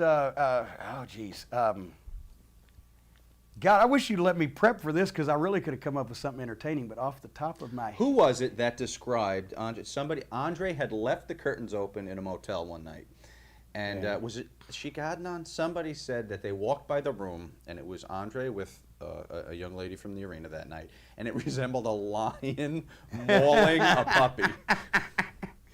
Well, I did see Polaroid pictures one time, and he's passed away now. It's a Plowboy Frazier and a midget girl. That was interesting because he was 6'10", about 450, and he had the Polaroids to prove it. But I mean, you know, there was a lot of things. That ain't in your book, is it? That's not Good. that's an original right here Good. for kayfabe commentaries. There were a lot of things going on, but I don't want to spoil anybody's. All right, we're not getting it. Because once again, if you'd have given me a day to prepare, I could have worked around, you know, names and things. And Dewey, come I up with think stuff. it is from courtesy of Cheatham and Howe? Online.com. Who got more rats in the 80s, Flair, Morton, or Kerry Von Erich? Oh Jesus! Throw in Stan Lane too. Go ahead. Well, I was about to say, you got to throw Stan in that fucking equation. Actually, I think I wasn't around Kerry as long as I was around the other three guys, and of course he had his share. I've got video. Ricky Morton used to have more sex on the way to the ring than most people did in a month. I mean, girls that have their hands down his tights and sticking their tongue in his mouth or his ear or anything they get a hold of. He's lucky to get to the ring with his jacket on. Flair, I don't know that he had more in quantity, but his quality was certainly off the charts. And Stan, Stain Lane, S-T-A-N-E, Stain Lane. Fired. You're fired. Actually, that's kind of been fitting with the topic. Stan's production was incredible also. I'd say Ricky may have been the numerical advantage, but Flair and Stan had quality, the likes of which you would never see. And they were fly-ins, too, as a matter of fact, a lot of times. Okay. Jeff Stanifer, continuing with that. And he just comes out with it. We all know Stan was a ladies' man, so on average, how many girls does Stan fuck a week? And do you ever get jealous watching him get so much ass? No, I wasn't jealous. I was amazed and proud for him. I never kept count. I don't know if there was an average, and I wasn't actually sitting there with my fucking Sprite or Pepsi in hand watching him get the ass, but we did, as Mick put in the book, a lot of times you'd see him headed to his room with a girl or two and a bottle of baby oil, so. Greg Pike asks, do you ever hit up a bar and a party with Ric Flair? Well, and you know, I've been in bars and restaurants and places of that nature with Ric Flair. And yes, he's the same 24 hours a day, 7 days a week. And it's actually more fun eating with him, because when you have a chance to actually sit down and talk a little bit while, you know, if there's some food in between there, it keeps, you know, separates the alcohols. So Kamikazes, that was his deal, right? Yes, Kamikazes we've had all some night nice long. dinners, though, as a matter of fact. All right. Kayfabe commentaries. This is the Heads Express here from the OffTheMarkShow.com. I know, Sean, you were wondering why we had our shirts off in the last YouShoot. I did. Sean, we don't go that way. I know you like it. We have our shirts off because it's funny. And my question to you, Mr. James Cornette, I want to know how many ladies you slept with on the road. Because I know there's got to be tons. Did you have lunch yet? Okay, once again, way to punch that go home line in. Secondly, the thing with the no shirts, it's not funny. It's a little sad, to be quite honest with you. I saw the one guy naked one time. I canceled my check to prevent blindness. The answer to that question is I never slept with one single lady on the road. Not one single one. Not on the road. No, not one single lady. Hundreds of sluts. Hundreds. Feast your eyes and fantasize, motherfucker. Yes, even me, in my day. The racket ever come into play? Shh, kayfabe, I can't talk about that. San and Ed Antonio. I have pictures, actually. No. What was scarier, falling off that scaffold or fending off a drunken baby doll after Starcade?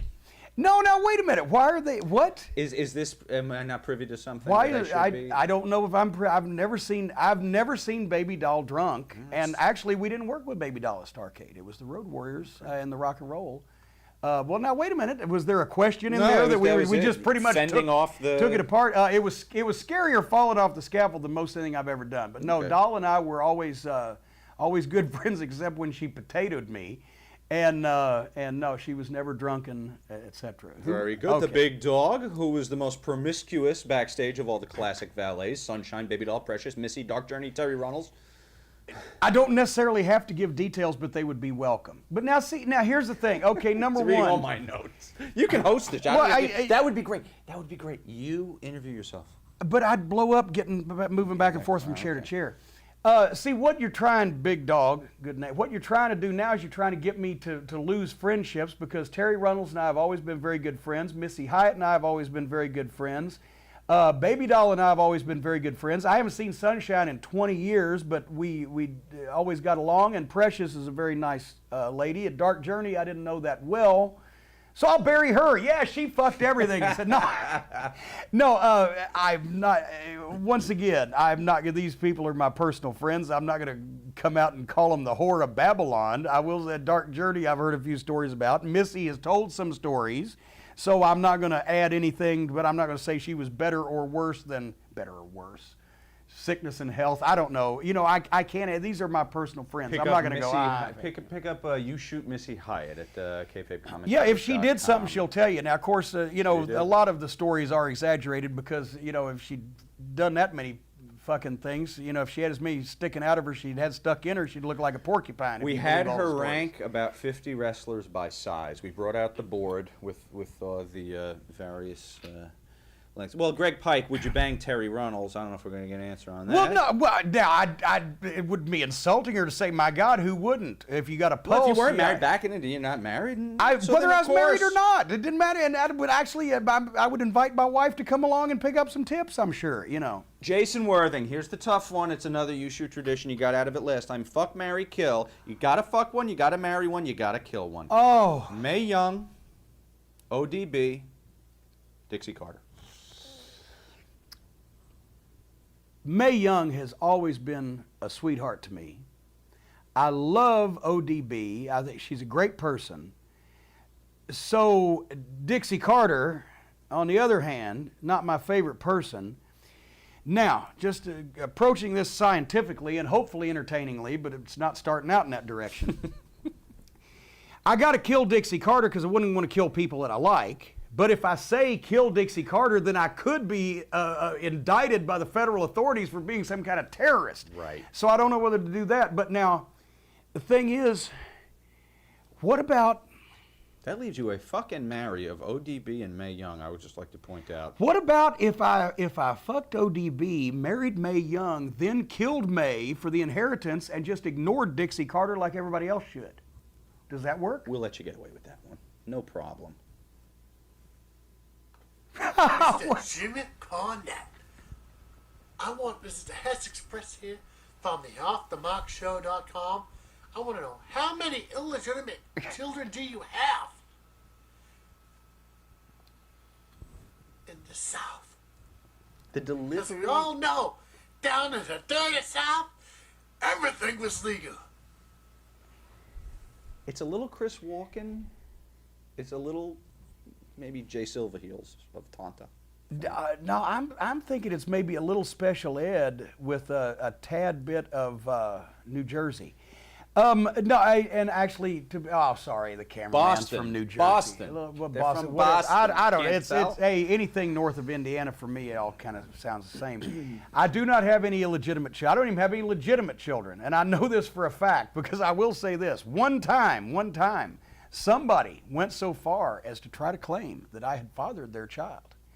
But the problem was the child was born like 14 months after I'd even been in the particular town in question, which indicated either they gave birth to like a hippopotamus baby or else. So that turned out to be completely bogus whatsoever, and I have no children. We're a little heavier back then, but I wouldn't go so far as to say hippopotamus. Hey!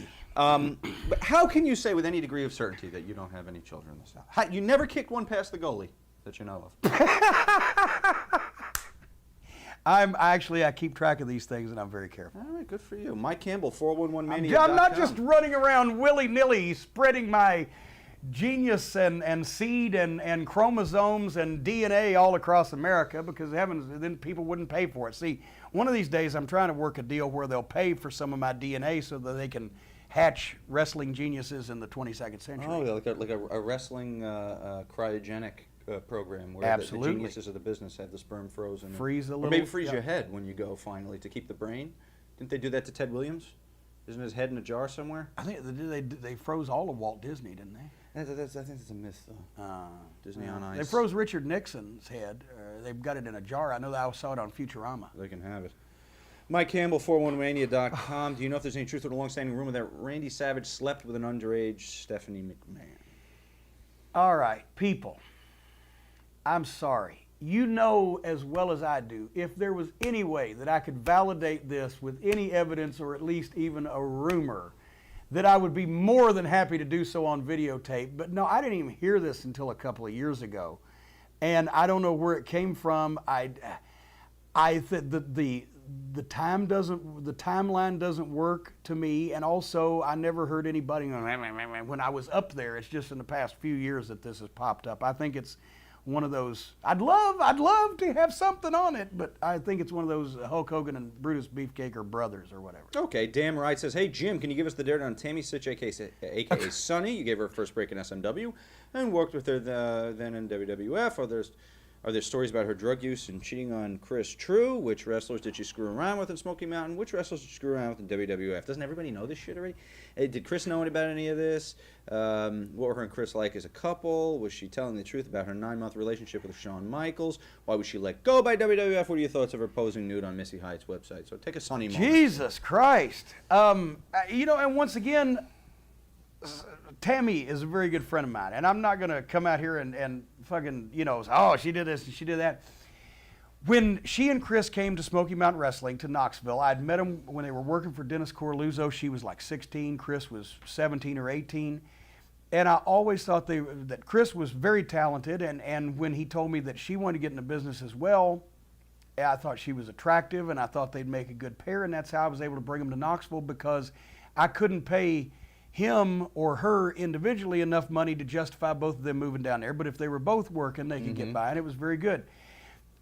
When Tammy first got to Knoxville, she wouldn't drink a beer. She didn't do any type of drugs. She and Chris were a great couple. Tammy, as I've said many times, and I'll say it right to you, Tammy, you're a bitch. You're a fucking cunt. And that's what I love about you. And she loves that about herself. She was able to be a heel. And she was fun, and she was smart, and she could do a great promo, and she had a photographic memory, and she looked good, and I never had any problem with them coming to the towns and coming on time or coming early. And when I say she's a bitch, I say that in a loving way, because she has that air about her that she's going to get her way, and etc. And that's what made her an interesting wrestling personality. So anyway, as far as when she was in Knoxville, she wasn't taking any drugs and blah, blah, blah. I'm not going to get into her and Chris's relationship, because he was a good friend of mine and he's passed away, and she's a friend of mine and she's still here, and I'm not going to speculate or comment. But I will say that everybody knows that she had problems when she was in the WWF and when she was released from the WWF. And part of that comes from, if it can happen to her, it can happen to anybody, because she was in a territory, in a kind of a developmental program where she loved the business, knew it, was around it, and still, when she became the most downloaded celebrity on the internet and the first true WWF diva and a worldwide star on television, she got a little snotty and was a little hard to deal with, and she knows this, and she also did some things that she probably wouldn't do again, because she was a young person all of a sudden making a ton of money. And she got by that, and she cleaned up her act, and she's still young, and she looks great. And I'm not going to fault her for anything she's done in the past, because she was smart enough to know that she needed to make a change.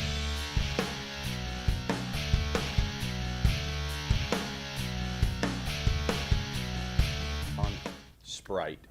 Now, these questions will have to be asked in the past tense, of course, because you know, you're being a good boy now. Mike Campbell, 411 Mania. Do you drink anything? Did you drink anything other than Sprite for a long period of time there? And Mike Kinney follows up with, how many Sprites do you consume on an average day? And Jason Worthing pipes in with, what is the maximum number of Sprites you've drank in one day? Actually, for a period of from 1990 until January, no. I didn't drink anything else except the occasional sociable cocktail. Sprite. No water, no milk, no nothing. Sprite, Sprite, Sprite. Probably 8, 10 a day. Some of those hot TNA TV tapings, 12 or 14. I'd down them like water, no pun intended. And I think the sugar is, because immediately when I quit the sugar, I lost like 12 pounds straight off the bat. So I think the sugar was filled. But now, having said that, it is the nectar of the gods. It is the greatest drink that has ever been invented. And now that I have achieved some success with my weight loss program, after a wrestling show or for a special occasion like Derby Day last week, I'll get me a big 20-ouncer. I'll have a glass of ice. I'll take the top off, sniff it, decant it, feel the fizzing all over my hands, and suck that bad boy down and love it. You know, I tell you, and this is true. When did you show me that DVD, that videotape? In the '90s, at some point, that heel barbecue thing that you did that was videotaped by somebody. Yes, the fan week. That got out, and I remember saying to you at the time, this is before we dominated the shoot DVD business, before we were even in the business. Before you began your dynasty. You consistently, at least 5 times on the tape, go, where's the Sprite? Can I get a Sprite? I said, what the fuck is wrong with this guy? So you are chronicled. If anyone doubts this, he is chronicled needing a fix many times on that DVD. I'm telling you, Right, it's the best drink in the world. All right, so now it is time to put this to the test.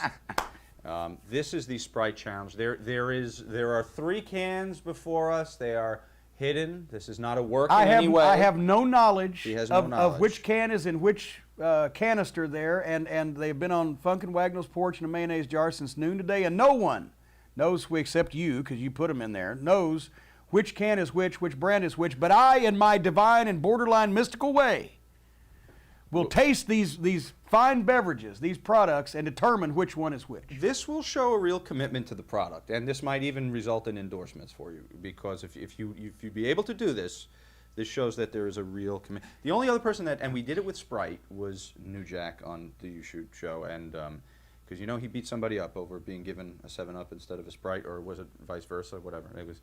I heard that. Yeah, he pulled the person over the concession. It was a woman, I believe, actually, and yeah, there was a bit of an issue there. So we made him prove it on camera, as we will do with you. Okay, so A. And I'm gonna turn away. I'm gonna even make this more legitimate. 1, 2, and 3. I'm sorry. So okay, here. A, 2, and B. Crack this right here. I'm not looking. Everybody can see I'm not looking. No, he's not. Can the people behind, can the crew vouch that this is legitimate? Can we hear that on audio? I'm only going to give you a tiny. Can you say yes, it's legitimate? I guess not. Oh, there you go. Okay, there we go. Okay. I'm only going to give you a tiny Well, bit. give me enough. Here's to number taste. 1. Go ahead, turn around. Here's number 1. We want to send you to the cardiologist today. Don't share your thoughts. You know. Okay. Hold on. Let it ingratiate your palate. That's number 1. Yeah. Okay. It's a little like the Food Network today, isn't it?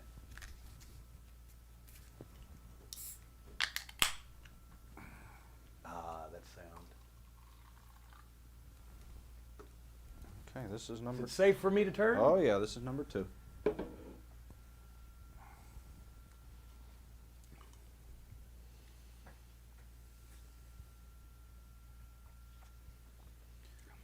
Some soft music, perhaps, behind us?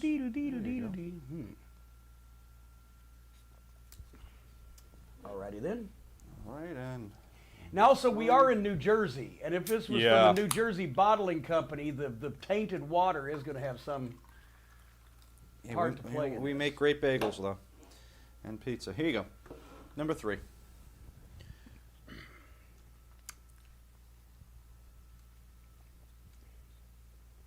Oh, boy. Wait a minute.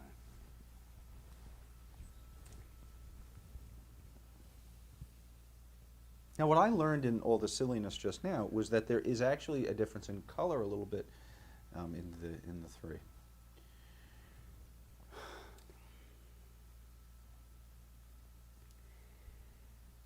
I'm going number 1, Sierra Mist, number 2, Sprite, number 3, 7-Up. Well, let's go to the. Well, you said number 2 Sprite, right? So let's go straight to number 2 and reveal. This is number 2, right? Come on, baby. Come on, baby. Ha, ha, ha. Oh, yeah. Unbelievable. Uh-huh. Uh-huh. Unbelievable. Uh-huh. Unbelievable. And would you Because say you number notice I took a 3? couple extra sips. What I said, Sierra Mist, Sprite, and 7-Up is what I'm. Okay, so well 3 was. Oh, Sierra Mist, geez. the last one was Sierra Okay. Mist. You know what? Now that I think about it, yes, because this was number 1. See, there is an aftertaste with 7-Up. I very seldom drink Sierra Mist at all because it's not as available in as many places. But I would take 7-Up as a backup for Sprite, even though I don't like it because it has no caffeine. But I was confusing the 7-Up aftertaste with the Sierra Mist Mist that I'm that not you as weren't familiar familiar with. with. But there is no comparison, as I just showed you with Sprite. And actually, why do I prefer it? The question was asked, although not by you, by this gentleman here, who you've obviously Feel free to who you've point obviously out my, bribed. feel free to I'll point point out your inaccuracies and inequities. Why did I choose Sprite as my drink? Because I'd drunk Pepsi for years and years and years and years. And finally, when I got on the WCW booking committee and worked with Jim Hurt on a regular basis, I'd always had a cast iron stomach. Never had any problems with digestion, constitution, eating slop on the road, gas station food. I could put anything down. I started having heartburn. But I didn't know what heartburn was because I'd never had it before, and I didn't know what caused it. So I kept drinking cold Pepsis to try to cool it off at night. And then finally, I had to rush myself. Stan Lane had dropped me off. We were coming back from a town. Suddenly couldn't breathe, horrible chest pain, couldn't even speak. Had to rush myself to the hospital emergency room. He followed in after me, and my car was parked sideways. The door was still hanging open. I go to the desk. They put me in the daggum thing. They hooked me up to the shit and put the nitroglycerin. Thought I was having a heart attack. Horrible acid reflux and overproduction of stomach acid, which was caused by, the doctor said, stress, caffeine, spicy food. He said, can you eliminate spicy food? I said, yeah, I guess. He said, can you eliminate caffeine? I said, yeah, I guess. He said, can you eliminate stress? I said, no, I work for Jim Hurt. So he put me, this was when Zantac was prescription medicine. He said, get rid of that stuff and take 2 of these a day. And I started taking 2 of them a day, and I switched to Sprite because there was no caffeine. Never quit spicy food, but got off the caffeine, didn't eat a lot of chocolate, and quit the WCW booking committee. And except for isolated instances, if I stay away from caffeine, I've never had any more stomach. So you don't need the Zantac or Nexium Oh or anything? no! I can eat anything I want to now as long as I don't drink caffeine, and I haven't seen Jim Hurt in 20 years. That's hot stuff. Although I was there was some Russo-driven fucking pain that I was going through, but I would take a Papa Zantac for that. So those are my gimmicks, Anyway, you know what? Bring that rest of that Sprite over here. I knew it. I knew it. There we go.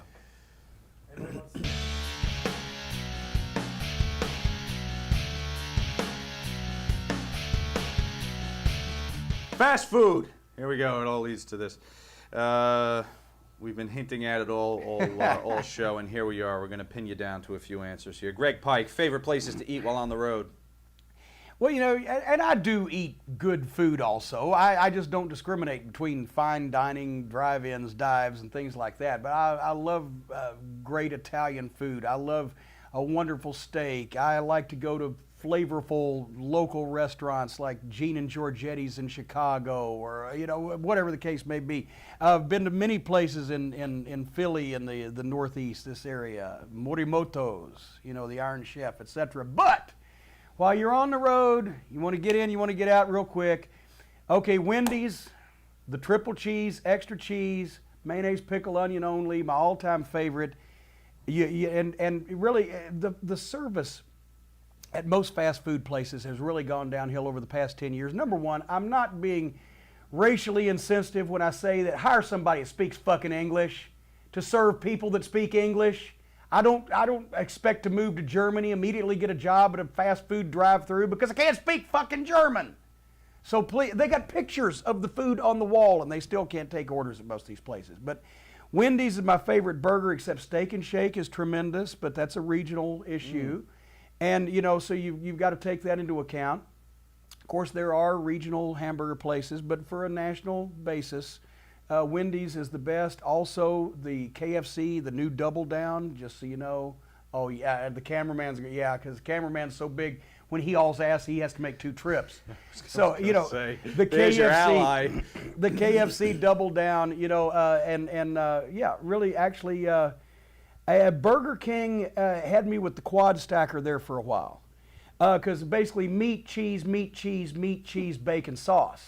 No, meat, cheese, bacon, sauce. 4 patties, 4 pieces of cheese and bacon and sauce. So that's good. But Wendy's, I'll pick over just about anything. Halloween Havoc 89, courtesy of WrestlingClassics.com. Have you ever been to the Heart Attack Grill in Arizona? Yes! Just went after the Ring of Honor shows in Phoenix. I love the place. I would move in if I could. Let me, do you know what? I know what it is, but... For our viewers out there, the Heart Attack Grill, it's like it's a burger place, but the guys at the grill are dressed as doctors, and the nurses and the waitresses, they do look nice, are naughty nurses with the short skirts and everything.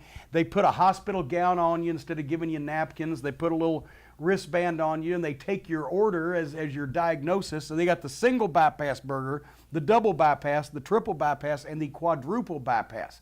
Now, each patty is a half pound of meat with 2 slices of American cheese on it.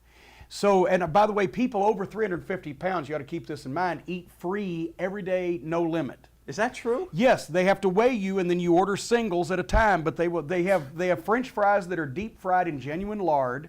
They have the Mexican Cokes that have the real sugar in them. They even sell unfiltered cigarettes at the counter. You know, so anyway, if you eat the quadruple bypass, which is 4 half-pound patties, 8 slices of cheese, and you can go to the burger bar and dress it any way you want. Bad boy's about that tall. If you eat the quadruple bypass, you get a free wheelchair ride from the naughty nurse back to your car. So, because I had been on a diet for quite a while in front of this trip and for the photo op, I had to get the quadruple bypass. Now, bear in mind, we'd had a long show on Friday night, and then we were back there on Saturday afternoon, so in 36 hours, I'd had 2 Ring of Honor shows, met a lot of the fans, run around, did promos and stuff. I was ready to eat. I downed that quadruple bypass in 10 minutes while I was having a conversation with people at the table, and then I asked Stacy, I said, would it be bad form if I got another single? Because it was so fucking good. She got a double, she said, here, and it gave me half of hers. So plus 2 trips to the French fry bar. I'm telling you, that thing was slicker than whale shit in an ice flow. Slicker than cum on a gold tooth. It was good, boy.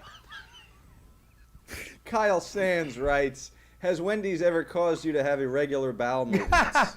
What irregular bowel movement? That's my weight loss program. See, a guy came into the gym and he said, I want to lose weight. And the guy that owned the gym said, well, let me ask you this, how many times do you eat per day? And he said, 3. How many times do you shit per day? He said, 1. He said, reverse the procedure. I'm not only regular, I'm almost unstoppable. I can shit the last bite while I'm still chewing the last bite. So, but then what they say about cheese stopping you up, not true at all. Okay, good. Greg Pike, Big Mac or Whopper?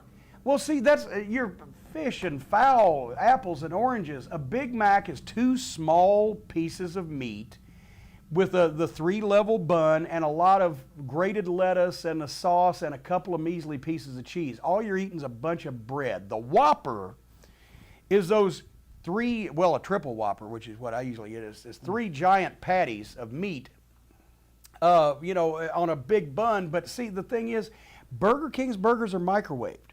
So, the quad stacker where they melt all that cheese on it and there's a little sauce on it, that makes it go down easier. But the Whopper, if you get a triple Whopper, unless you get triple cheese on it, and even then sometimes they're not fresh off the grill. So really, both of them are sadly inferior to the Wendy's triple. There you go, Jason Worthing. This is kind of a 3-part question. It all relates to Dairy Queen. You've talked about it a lot, so here are some nuggets that we didn't get. Thank you, Jason, for the question. Did you know it was being taped? No. Okay. No. Who was in the car with you? Who was Brian Hildebrand? Mark Curtis, was he driving? I think he may have. Or who was driving? It was actually being taped by. It was being taped by Ron Head. Oh, okay.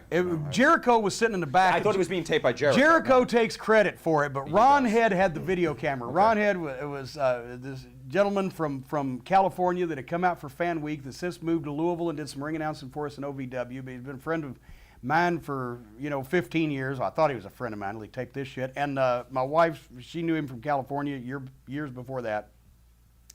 He had his video camera there that night, and it was me, and it was Mark Kyle, Killer Kyle, and Brian Hildebrand, Mark Curtis, and I think Jimmy Del Rey was in the van. Jericho was back there. Ron Head was back there. We had come from a show at the Richard M. Nixon Center in Hyden, Kentucky. They were supposed to be heavily promoted by our local sponsors there, and did a massive gate of like 300 people in this giant building. And then we leave after this financial, fiasco that I'd gone through. And we're all driving back to Knoxville. It's 180 miles. It's like 11 o'clock at night. The only place to eat in Hyden, Kentucky, open to get anything that's even been remotely cooked that day and resembles food was Dairy Queen. So we sit in this line and we order at the speaker. And by the time the line ekes around, it's been almost 20 minutes from the time we ordered to the time that we got to the window. So I remember I was in a passenger seat, and I think Brian was driving. We might watch this and we'll see. But anyway, I idly, and you'll see this now, I'm going to explain this because I did not just go off at random at these people. They say that'll be $42 because it's like 8 wrestlers in advance. We ordered a lot of shit. And Jericho got the, you know, the banana split without the ice cream because he's on a diet or some special order. I don't know what the fuck. So anyway, as we're handing over the food, I idly said, I thought in a jocular way, well, as long as we've been in line, we thought you'd have that ready. And the woman says, well, we'll start fixing it right now. I said, whoa, wait, you start fixing it right now? Well, we weren't sure you wanted it. I said, what do you think is a fucking rib? And then Jericho chimes in the back, yeah, this is a comedy bus, right? I said, what do you think? We wouldn't have ordered the damn shit if we didn't want it. We've been sitting here 20 minutes and you haven't even started this massive order we just made. Sir, you cuss me and you won't get a damn thing. Here we go. Just like when TNA sent me the lawyer's letter, it said, be confidential. I'll show you confidential, motherfucker. Don't tell me I won't get a damn thing when I'm trying to give you $40, probably the biggest order this goddamn Dairy Queen in Hyden, Kentucky has ever taken in at one time, and they think we're fucking ribbing them.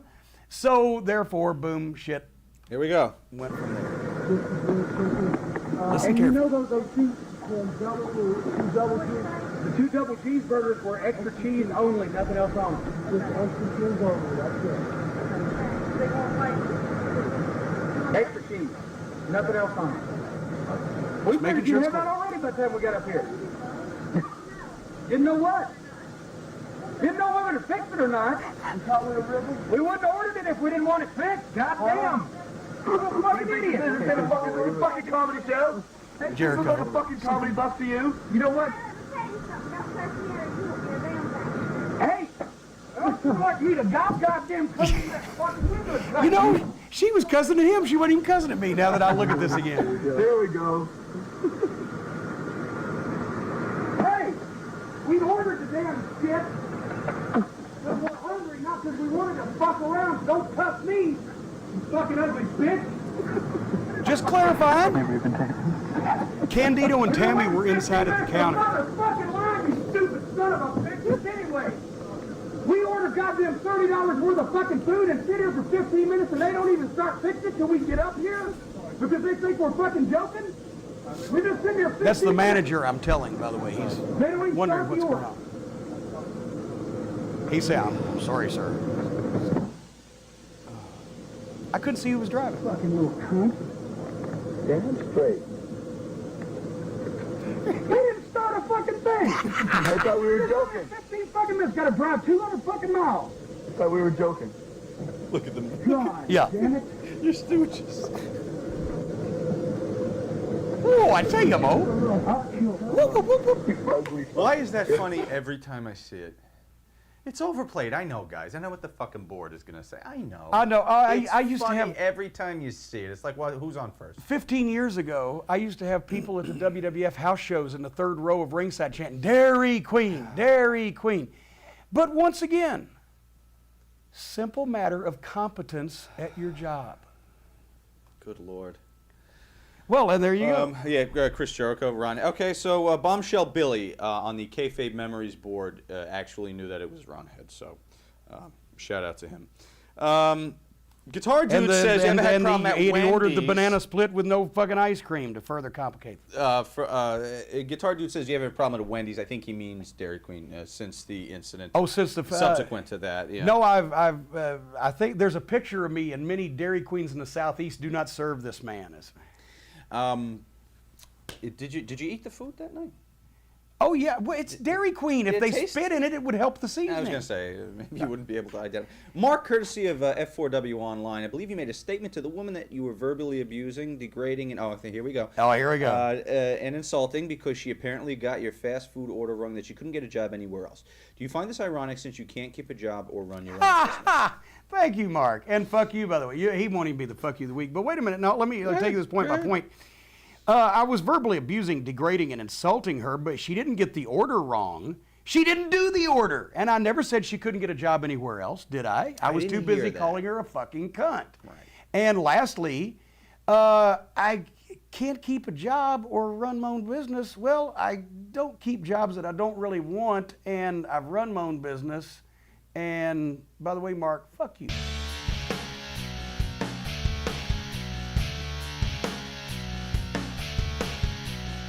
The Boys. The Boys. Halloween Havoc 89. The Boys. Courtesy of WrestlingClassics.com. Like his opinion on the following talent in and out of the ring, since this is a whole fucking disc. Word association. Jesus fucking Christ. One word or so. Okay. About each name. Let's start with Dr. Death. Dr. Death, baddest man in the world. I loved him. Lou Albano, crazy. Ahmed Johnson, great googly moogly. Thank you. Aldo Montoya, liked him better as P.J. Walker. Scott Norton, did not know the man, but he was huge. Bad News Brown, tough son of a bitch. Yokozuna, tougher son of a bitch. Great guy.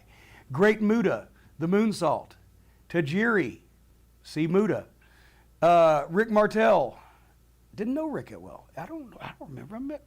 Well, anyway, I'm AWA champion. Honky Tonk Man. The Blonde Bombers, Ferris and Latham with manager Danny Davis. Vader. It's time. It's time. I almost gave him that. It's Vader time. Bunkhouse Buck, Jimmy Golden. He's been around the business since people saw in black and white. Sid Vicious. We print them as they send them. Yeah, okay. Copy paste. Sid Vicious, Psycho Sid. Larry Zbyszko. Very funny man. Also, The Stall. Larry Hennig, The Axe. Kurt Hennig, the son of The Axe, one of the great workers in the business. Greg Gagne, son of Vern. Terry Taylor, the Yellow Rooster. Chris Taylor, never met him. Probably not suited for the wrestling business, but he was huge. Bam Bam Bigelow, huge guy that was suited for the wrestling business. Dan Spivey. John Nord, the second Barbarian. Skandor Akbar, the General. Love me some Akbar. He was fun to be around. Mike Modest, good kid, never got the break. Motor City Machine Guns, got their break, turned out to be the worst thing that ever happened to them. Love those guys. Too Cold Scorpio, fucking innovator. He was at one time, he was on his shit. David Flair, like David, stood in too big a shadow. Danny Hodge. I'll come back to Danny Hodge. You can't do that in 2 words. Bob Backlund. Crazy as a rainbow trout in a car wash. I like Bob. Howard Stern. Why is he on this list? Bubba the Love Sponge. Trying to get you on the show to promote Ring Roasts. Howard Stern, take it again. Hold on. I was going to say, Howard Stern, why is he on this list? Bubba the Love Sponge, why is he on the air? You killed my fucking punchline. I'm sorry. Actually, my wife Stacy has Howard Stern's, and this is fine because she doesn't mind. Has his autograph tattooed on her ass because she was in San Francisco when he did his first book, right? And she's standing in line, and her mom saw her ass on a 6 o'clock news. They had film crews out there, but she's standing in line for like fucking 4 hours or whatever, and finally she got up there. She said, "Fuck it, just don't sign just the book here." So boom, so he signed her right ass cheek, and then she went and had it tattooed in. So some of my most enjoyable times have been spent thinking about Howard Stern.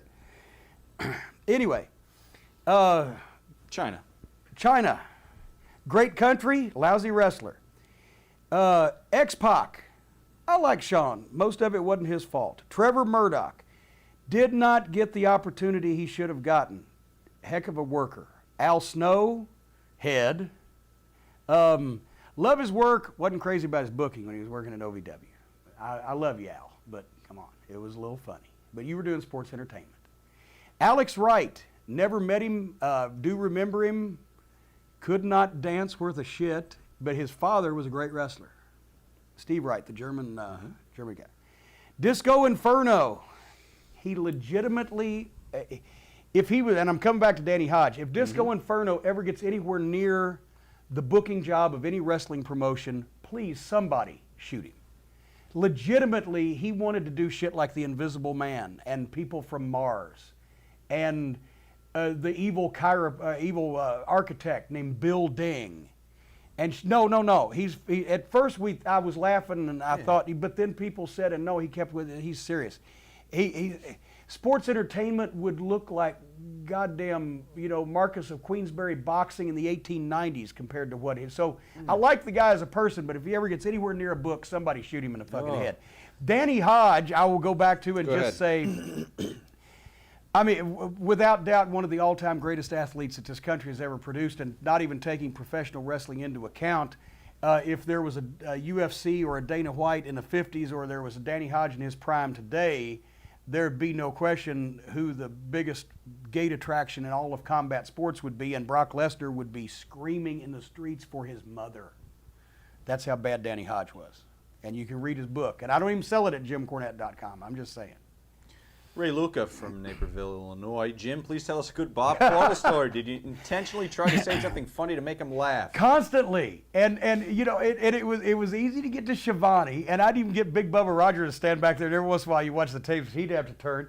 But you couldn't get Bob, and Bob's the most personable, guy that you've ever met, but he was really into what he was doing. And JR did a production meeting one time, and he said, and Bob will be interviewing maybe the Doom or whatever. So you got Doom there, and you got Bob Caudle. He called him the epitome of a white man in brown shoes. Bob Caudle is that's what his appeal was. He's the average, everyday guy that, he would ask the questions that the fans, just the average fan, not the one of, was that a hammerlock or a flying crotch lock? No, just the average people. He would ask the questions or say the things that they would be thinking of asking or thinking of saying. And he was just a great personality and fun to be around. You would try to crack him up, but it was almost like he was so into what he was doing that it didn't really register with him that you were trying to be funny. And he and Dutch Mantell were classic because Dutch would say shit that I'm dying on the monitor. And Bob, it's not that it's going over him, it's just going by him because he's into his thing. But Bob is great. And also, he at the Charlotte Fan Fest, I think 2 years ago, he was honored, and he comes every year, tries to, and he came out, and it was almost like the professor on Futurama when good news, everyone, when he said, hello, everyone, and they just had that tone in his voice. It just cracked me up. But anyway. PBR Street Gang, courtesy of WrestlingClassics.com. Any good Ref Tommy Young stories? Tommy was hilarious without meaning to be to me, and without doing anything that would be funny if anybody else did it, but because he did it or said it, it was funny.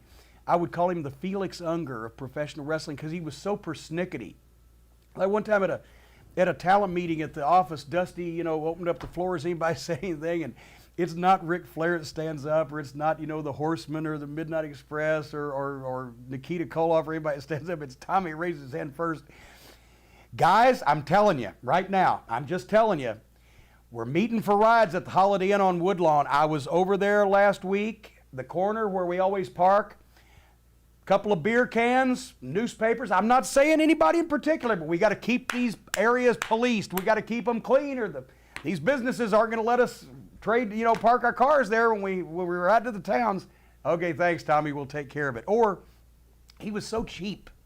He would squeeze a nickel until a buffalo would fart. We would go every day. We're going through the airport, right? And Tommy was in our riding group. Me and Bobby and Stan and Tommy. So we would go to the airport together, and he would trade days with Bobby, of which day it was his turn and which day it was Bobby's turn, to buy the USA Today, which at that time marketed for a grand 25 cents. And if Bobby missed his turn, he would remind him, Bobby, it's your turn to buy the USA Today. Oh, sorry, Tommy here. And he'd peel out the quarter. I love Tommy Young. We just had him referee the Ring of Honor show in Charlotte to do the outside the ring referee. And by the best referee that's ever been in the business also. Just his facial expressions, his body language, everything he did to be surprised or shocked or make the match seem legitimate, Uh-oh. Salvatore M., could you do your best Jim Barnett impression? Oh, my boy. Any news, any scoops? Oh, here, my wonderful stars, all in the light. He would walk in and go, and here's all my wonderful stars all together in the locker room. Everybody did Jim Barnett, but the reason I got... Only Tommy Rich. Well, no. No, Don't go there, right? The reason I got the James E. nickname was because of Jim Barnett, because his James E. Barnett. And so when I went to Atlanta the first time, they saw the booking sheet, and they're like, what the fuck, is somebody ribbing us? They thought it was Jim Cornette, okay. So the guys started calling me, well, James E. or Jim Z, and I just adopted it. That I did not know. Larry Lambert, Mr. Cornette. I was curious of how you rate the Fantastics as a tag team. It seems that whenever the Rock and Roll Express leave a territory, that the Fantastics would come in to feud with their opponents. I feel that the Fantastics have had some of the best matches of all time with the Midnight Express, bar none. Do you think that the reason the Fantastics never reached the top tag team sport nationally was a timing issue or a talent issue? It seemed that their work and psychology was top-notch, but they lacked an intangible star quality. Thank you for your time, passion, talent. I think the Fantastics were a great tag team, and he says it seems that whenever the Rock and Roll Express left a territory, the Fantastics would come in to feud with their opponents. Excuse me. Wait a minute, the carbonation. Let me get some more of that. That wasn't the case everywhere. And unfortunately, the second team in always suffers. The Rock and Roll Express started in Memphis, but they were never a money draw in Memphis because they were started as the B babyface team, B show team to the Fabulous Ones, Stan Lane and Steve Kern. The people had seen the Fabs, the Rock and Roll didn't get over. But then the Rock and Roll went to Louisiana, where they were the first rock and roll type tag team with the music and the teeny bopper girls, etc., and they got over like $1 million. Then the Fantastics came into Mid-South, tried to follow that. They couldn't because people had seen it. But the Fantastics went to Dallas before the Rock and Roll. And when we worked with them in Dallas, the Fantastics got that response in world class because they were the first ones. And when the Rock and Roll came over, the people had seen that. So I rate the Fantastics basically a great team. Bobby Fulton is one of my lifelong friends even before I got into business. Great guy. They were, the matches technically that we had with them were in some cases better than the ones with the Rock and Roll Express, but the Rock and Roll drew more money with us and us with them because we were first in Louisiana and first with them in the NWA, and that's the name of that tune. Greg Pike, did you know or ever interact with Iron Mike Sharp? Yes. Mike used to do a lot of the WWF TVs when I first got up there, and my God, what condition he was in. He would get there early, and he would do calisthenics and push-ups and squats and everything in the locker room and run the fucking stairs in the building just up and down. He'd be there like 3 hours exercising, and he'd go and have a 6-minute match. You know, not that he would have gone longer if they'd have let him. And then he would take literally hour and more long showers where he would be in the shower and they actually locked the building up one time while he was still in the fucking shower. There was a bit of OCD going on there. A little bit, and I can identify with that. I got quite a bit. Okay.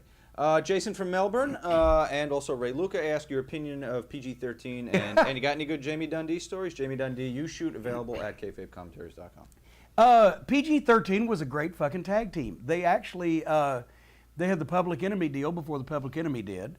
Wolfie D was Jamie's partner and was actually, at that point, Jamie was quite small, painfully thin. So Wolfie was the muscle of the team, and Jamie was somewhat of the mouth, although they both did some talking. They had great teamwork. They worked on it really hard. They stayed together quite a while, which is a mark of a good tag team. Jamie he's always been outspoken and off-kilter a little bit, but my best Jamie Dundee story, I fired Jamie Dundee once, and he wasn't even working for me. They'd been working in Memphis for Randy Hales, right? And then something happened, and Randy gave him notice, right? Let him go. Well, then I came down with some of the developmental guys. It was the fall of 1999, and at that point, you know, after it had been a few months or however long it had been, Randy said, "I'm going to bring PG-13 back." I said, "Well, good. They're a good team, you know." He said, "What do you think?" I said, "Just tell them, you know, if it's Jamie or whatever it was, they got to show up. They got to be on time. They got to whatever it was, you know. Just tell them, hey, here's another chance, but you got to do this." So anyway, I get to Channel 5 TV one Saturday morning at 10 o'clock like we're supposed to. Randy comes in and says, "Well, Wolfie's here. They ain't got no Jamie." So what do you mean? Where is he? Doesn't know. They got in last night into town and went to sleep in the hotel room, and Wolfie woke up in the middle of the night. Jamie was gone. He hadn't seen him since. Well, see if he gets here. So 10:15, 10:30, 10:45 comes. 15 minutes to live television. Jamie Dundee is not there. Randy said, what would you do? I said, I'd fucking fire him. I said, what, you gave him notice for something like this before, and I love you, Jamie. She gave him notice something like this before, and now the time they're supposed to re-debut on television, they're not even back in the territory yet. He does the same fucking thing. I said, you got to fire him, you know, set an example, because the other guys can't think you just let this go on because these guys are your favorites. Okay, I agree with you. 5 minutes later, in the back door comes Jamie Dundee. And fucking Randy comes over and says, can you come over there with me? I'm saying, well, you know, Randy's not a physically prepossessing kind of guy. Jamie's not that big. Maybe Randy wants some backup, you know, to stand there and be stern, you know, while he gives Jamie his notice, just in case something would happen. That, boy, me, Randy Hales, and Jamie Dundee, that'd have been, actually, I'd paid money to see that myself. But anyway. No one's ripping the cage door off of that. Nobody's ripping the cage off of that. But anyway, so we go back in the stairwell, standing there like this, and Jamie's looking like, I'm sorry. And Randy says, Jamie, JC has something he wants to tell you. You're fired. And then he starts arguing with me, but Jim Cornette, how can you fire me? I don't work for you. I said, I don't know how I can fire you, Jamie, but I'm firing you right now because you didn't come to fucking TV. And it was, so That's great. anyway. Robert Pintangelo, please give your opinion and rating of my number 1 and 2 respective favorite women wrestlers of all time, Reggie Bennett and Bull Nakano. My opinion and rating, well, I knew Reggie Bennett personally because I did some of the LPWA stuff, and she's a very nice girl and strong as a bull, which comes to number 2, Bull Nakano. I think she probably had a little bit more success with her wrestling career, than Reggie did. And of course, I'm not knocking Reggie. I doubt very seriously she's going to see this. So I think they were both great, but Bull probably should go a little bit ahead of Reggie. Shane Mead, Melbourne, Australia. Everyone in the business has a funny Iron Sheik story. Do you have any stories about the great man we may not have heard of? Did I tell when he cussed out the commissioner on the microphone in Louisville? No. Have I done? No. Okay. Back in the early 80s at Louisville at the Gardens. Wait a minute, back that up. Hold on a second. Back it up a second. For the Sheik? No, What but do you just to the Sheik question, because I want to follow up with the other Sheik. The Iron Sheik was in Memphis. This was 1982, and he was working a program with Lawler and et cetera, et cetera. And I was the fill-in ring announcer when the local radio DJ that usually did it was on vacation. So there was a rule back then, because we'd gotten a real strict state athletic commissioner in Kentucky at that time, and he wasn't smart to the wrestling business. It was a political appointment. So a lot of shit, like, you know, when Jonathan Boyd punched the referee, he fined him for real, and Jerry Jarrett had to pay the fine to have Boyd come back next week and lose the loser leave town match. And he said, well, you can't have a battle royal because the rules state when a guy is thrown over the top rope, the match is over. So a 20-man battle royal would have 19 winners and shit like this. He also had a rule, nobody can talk on the ring microphone except for the licensed announcer. Because you got these wrestlers talking on a microphone and they don't have announcers' licenses. So this was one he was really sticking to, so nobody was supposed to talk on it. Well, Sheik's big thing was, don't say USA, don't say USA. Well, the guy's name was Fred Lamson, and he recently died a couple years ago at the age of like 95. And it just goes to show that good people die young and pricks last forever. But anyway, so Fred Lamson is there that night. And the Sheik is on the card, so Christine Jarrett comes up to me and says, now you make sure, you know about, don't let the boys get the microphone, but Sheik's going to try. I said, don't worry, I'll tell him, I'll have this, don't let go of that. So now Christine Jarrett, who I would have jumped in front of a bus for, has told me, don't let go of this microphone. Here comes the Sheik, it's time for his match with whoever he's working with, I can't remember, it was Lawler or whatever, and here he comes down the aisle, and as he's coming toward me, he's coming right toward me, I'm sitting in a chair, I got this microphone, I'm going, the commissioner, like this, and he grabs my arm and he says, give me the mic. I said, no, the commissioner, no, give me the microphone. And the commissioner, and finally he pulls my arm up and the microphone's right in front of his mouth. He says, fuck the commissioner. And right then I turn it, here comes Fred Lamson with his fucking ties up on the other side of his neck. And we called him Mr. Fudd because he resembled Elmer Fudd. His big bald head's getting red patches on it. And I'm like, he's got me hooked. I can't fucking, right? And I'm pulling the cord out of the thing. So then he goes back and he just chews Christine Jarrett out for about 30 seconds, just chewing her out and everything. I think that is, it's either that time or when he tried to get on the microphone and tell Jerry Lawler and Terry Funk in the middle of a double juice pull apart with 15 guys, okay, boys, the match is over, break it up. Lawler said, if you think it's over, you get your ass in here and try to stop it. But he's chewing out Christine Jarrett, and finally she gave him the grip. Any of the boys or anybody that did anything that was out of the way or stupid or not thought through very well or something they shouldn't have done, I don't care if they were 6 years old or 60, Christine Jarrett would give them the grip. She would take like this and she would grab you just like that and she would pooch your lips out and she would focus and look in your eyes and tell you, dress you down about what you just done and make sure you knew not to do that. He's fucking going on blah, blah, blah, and she gave the commissioner the grip and she said, Fred Lampson, you worry about collecting the taxes and leave the wrestling to us. And he didn't come back for 6 months.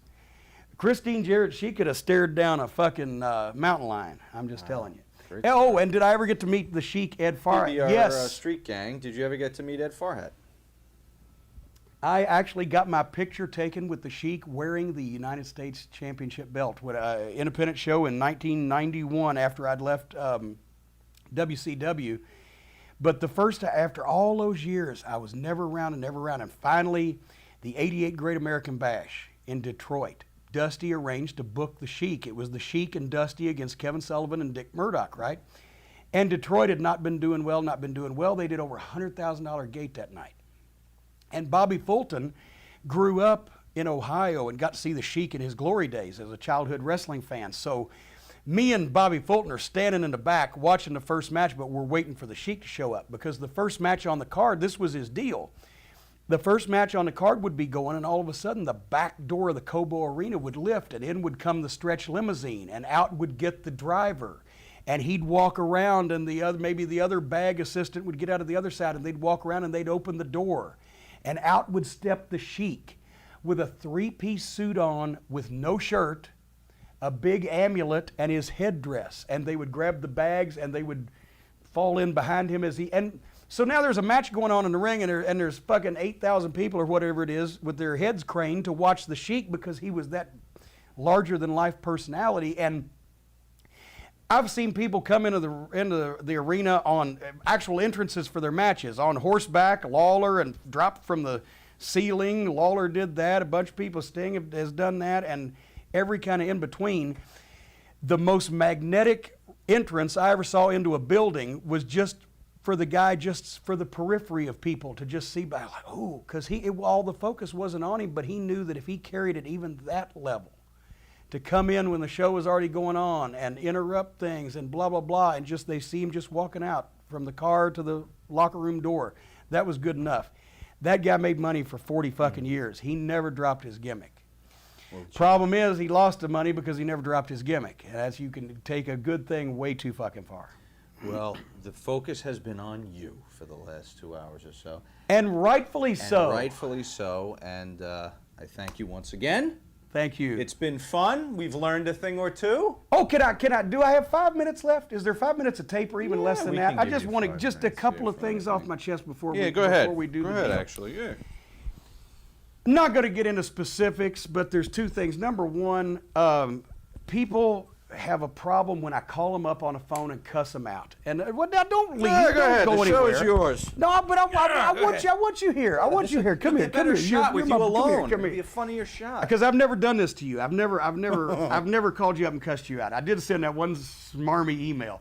But people get mad when I call them up and cuss them out. Here's the problem. The problem is that I don't appreciate when people that I either have never heard of and don't know me, or that I know and have always treated fairly and politely and in a professional manner, knock me, lie about me, or say bullshit about me that I don't deserve to be said by them. Then, unlike most other people in the business, instead of fucking cutting their nuts off behind their back, what I do is I call them up and say, motherfucker, you pissed me off and here's why. Then if they want to do something about it from there, it's up to them. Now, I'm not a tough guy. I'm not going to whip most any professional wrestler. Maybe if Cowboy Lang was still around, we might be able to have a go.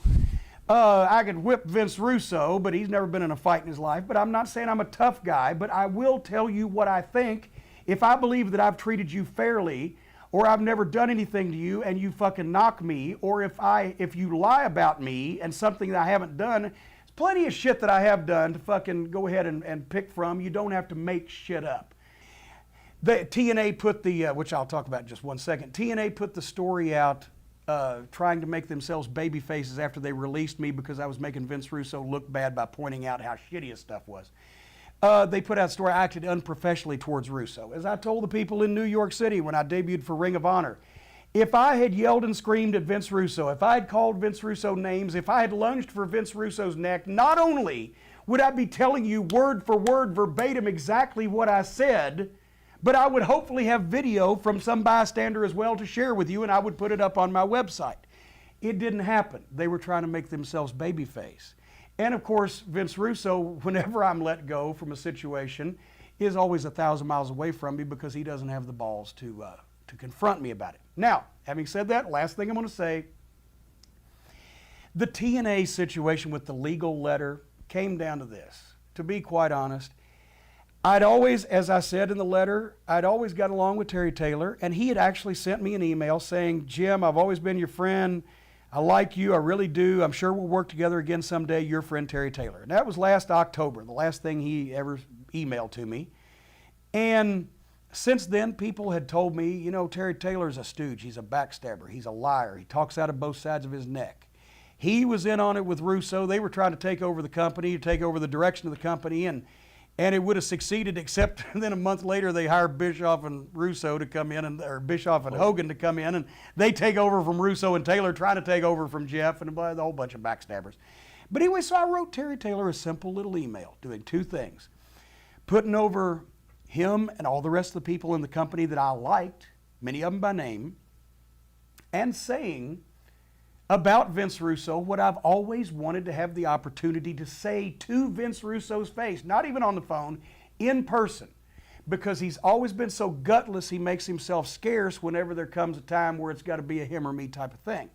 So I figure one of three things is going to happen. Terry's either going to tell all these fine folks that I like and had fun working with that I don't take it personally, that I like them, but I will knock TNA because they've ruined their chances of being a competition to Vince McMahon. Or he can delete that email, or he can run that email right over to his buddy, Vince Russo. Guess who flunked the stooge test?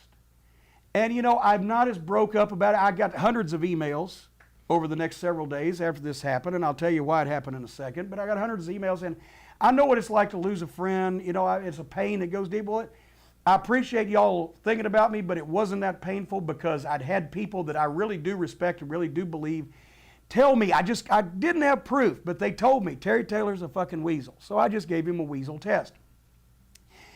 The email wasn't intercepted by internet technology people or whatever, the IT people, because number one, I've been to the TNA offices. These people are lucky to be able to get their own emails, right? They got no staff.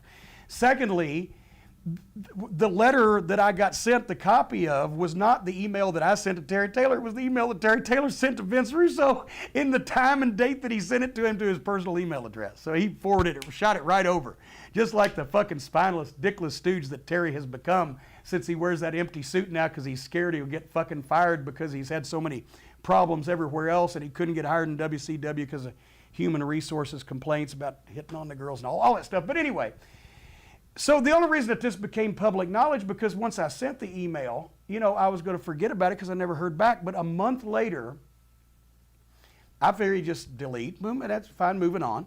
A month later, up the hill at Castle Cornette comes the mailman. Now, if they don't leave the stuff in the box, if they come up the hill, they got to get a signature. You know it's some important shit, right?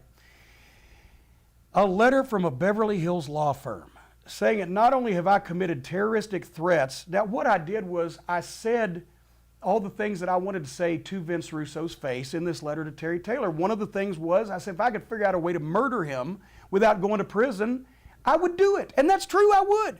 But I would also, if I could figure out a way to fuck Pamela Anderson every day, I'd do that too, and I'm having no luck on that one either. So I think we're safe here. And I said he was an abominable prick, and I said that he had ruined the chances of TNA to be competitive with the WWE, and he'd ruined guys' lives and careers with his shitty booking, and he'd cost me money, and that I hated the thought of him, and I wake up from dreams where I'm in the act of murdering him. All these things are true, But at the same time, none of them are illegal. And this lawyer accused me of making these terroristic threats. Like I'm Osama bin Cornette or something. Like I'm the Zodiac Killer. I'm circling Vince Russo's house with my SUV. I wouldn't circle his house. I'd go up and knock on his fucking door, but I don't know where he lives. And he's kept that one a well-guarded secret. I know it's somewhere in Colorado, and that's too far to drive. But I understand he is moving to Nashville.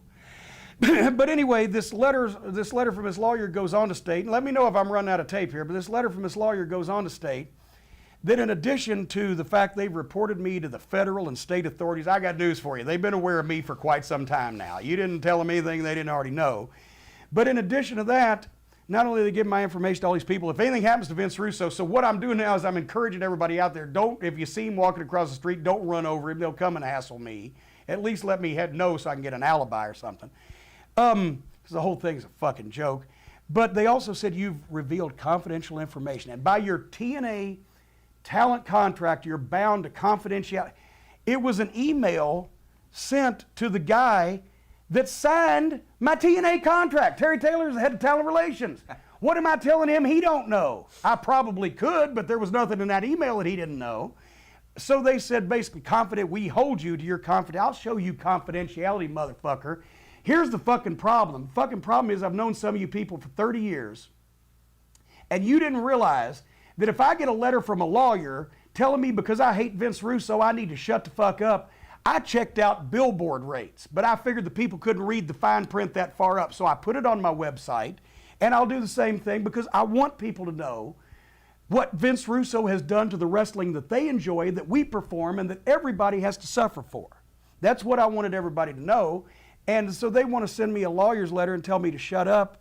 Well, number one, I didn't do anything wrong. I ain't gonna kill a fucking guy. I will punch him in the nose if I ever see him, but I don't think that'll kill him. Boy, that would be a pay-per-view fight, wouldn't it? Me and Vince Russo? Everybody wants to know. Let's see what would happen. But anyway, yeah, work on that. But anyway, that's the point. I haven't lost it. I haven't gone off the deep end. I have this one thing. I have this burning hatred of Vince Russo, everything he's done to the wrestling business, everything he's done to the people in the wrestling business, everything he's done to the people who enjoy the wrestling business, and everything that comes out of his mouth is the direct opposite antithesis of anything that I believe in my heart and mind should happen. Otherwise than that, I'm a calm, rational guy. But I just wanted to give the explanation so everybody wouldn't think, oh, Cornette's going to run off and kill people. I'm unfailingly polite, especially to strangers, because I don't like confrontation. But if I detect rudeness or stupidity or a combination of the two, I will say something to you because I have no patience. If I have been nice to you or professional to you or not bothered you in any way and you begin to bother me, then we got a fucking issue and then I yell at you. And if I happen to hate you more than I can possibly describe because you have ruined a business that so many people have sacrificed their lives and their blood and their sweat and their efforts and their tears for, if I happen to hate you because you stand in opposition to all of that, Vince Russo, I will tell you. I will tell everybody until the end of time. And I don't think there's anything wrong with that. I really don't. Vince Russo wrote a book recently. I can't imagine he wrote one. I didn't even know he's ever read one. He made the statement, and I'll close with this. He made the statement that the wrestling business has, I'm paraphrasing here because I can't stand to memorize his words. The wrestling business has punished me and been harder on me, and I've done more of the wrestling business. I'm just so tired of writing fake wrestling scripts for wrestlers that don't appreciate what I've tried to do for them. Let me tell you something, you sorry sack of Brooklyn shit. One of the reasons why nobody in this business respects you, why people in your own company, when I would ask them and grill them, how does he keep a job? What does anybody see? They don't have a fucking clue. They roll their eyes behind your back in the production meetings. They laugh at you. The wrestlers get actively angry at the shit that you ask them to perform that's completely impossible. And you are a joke to veterans and rookies alike, to office staff and wrestlers. And the fans' emails that I've gotten, Vince, call you names that I've never even begun to attempt to come up with. Part of the reason is because you insist on talking about the fake wrestling business. And it comes as a surprise to you that that's a slap in the face to anybody that's ever worked in this profession, anybody that's ever enjoyed watching it, or anybody that's ever spent any time or effort involved in putting a show on or going to see a show. You disrespect them. You slap it in the face. You act like only you and your brilliance can make this better. And in the process, You make wrestlers do silly, stupid things that hampers their ability to get over and shortens their careers, or you give them stupid gimmicks or meaningless stipulations to kill their programs, or you take away their television time altogether for the sake of seeing your brilliantly scripted comedy come to life in backstage antics, instead of giving the wrestlers an opportunity to do what they do in the ring, which is go out and be athletes.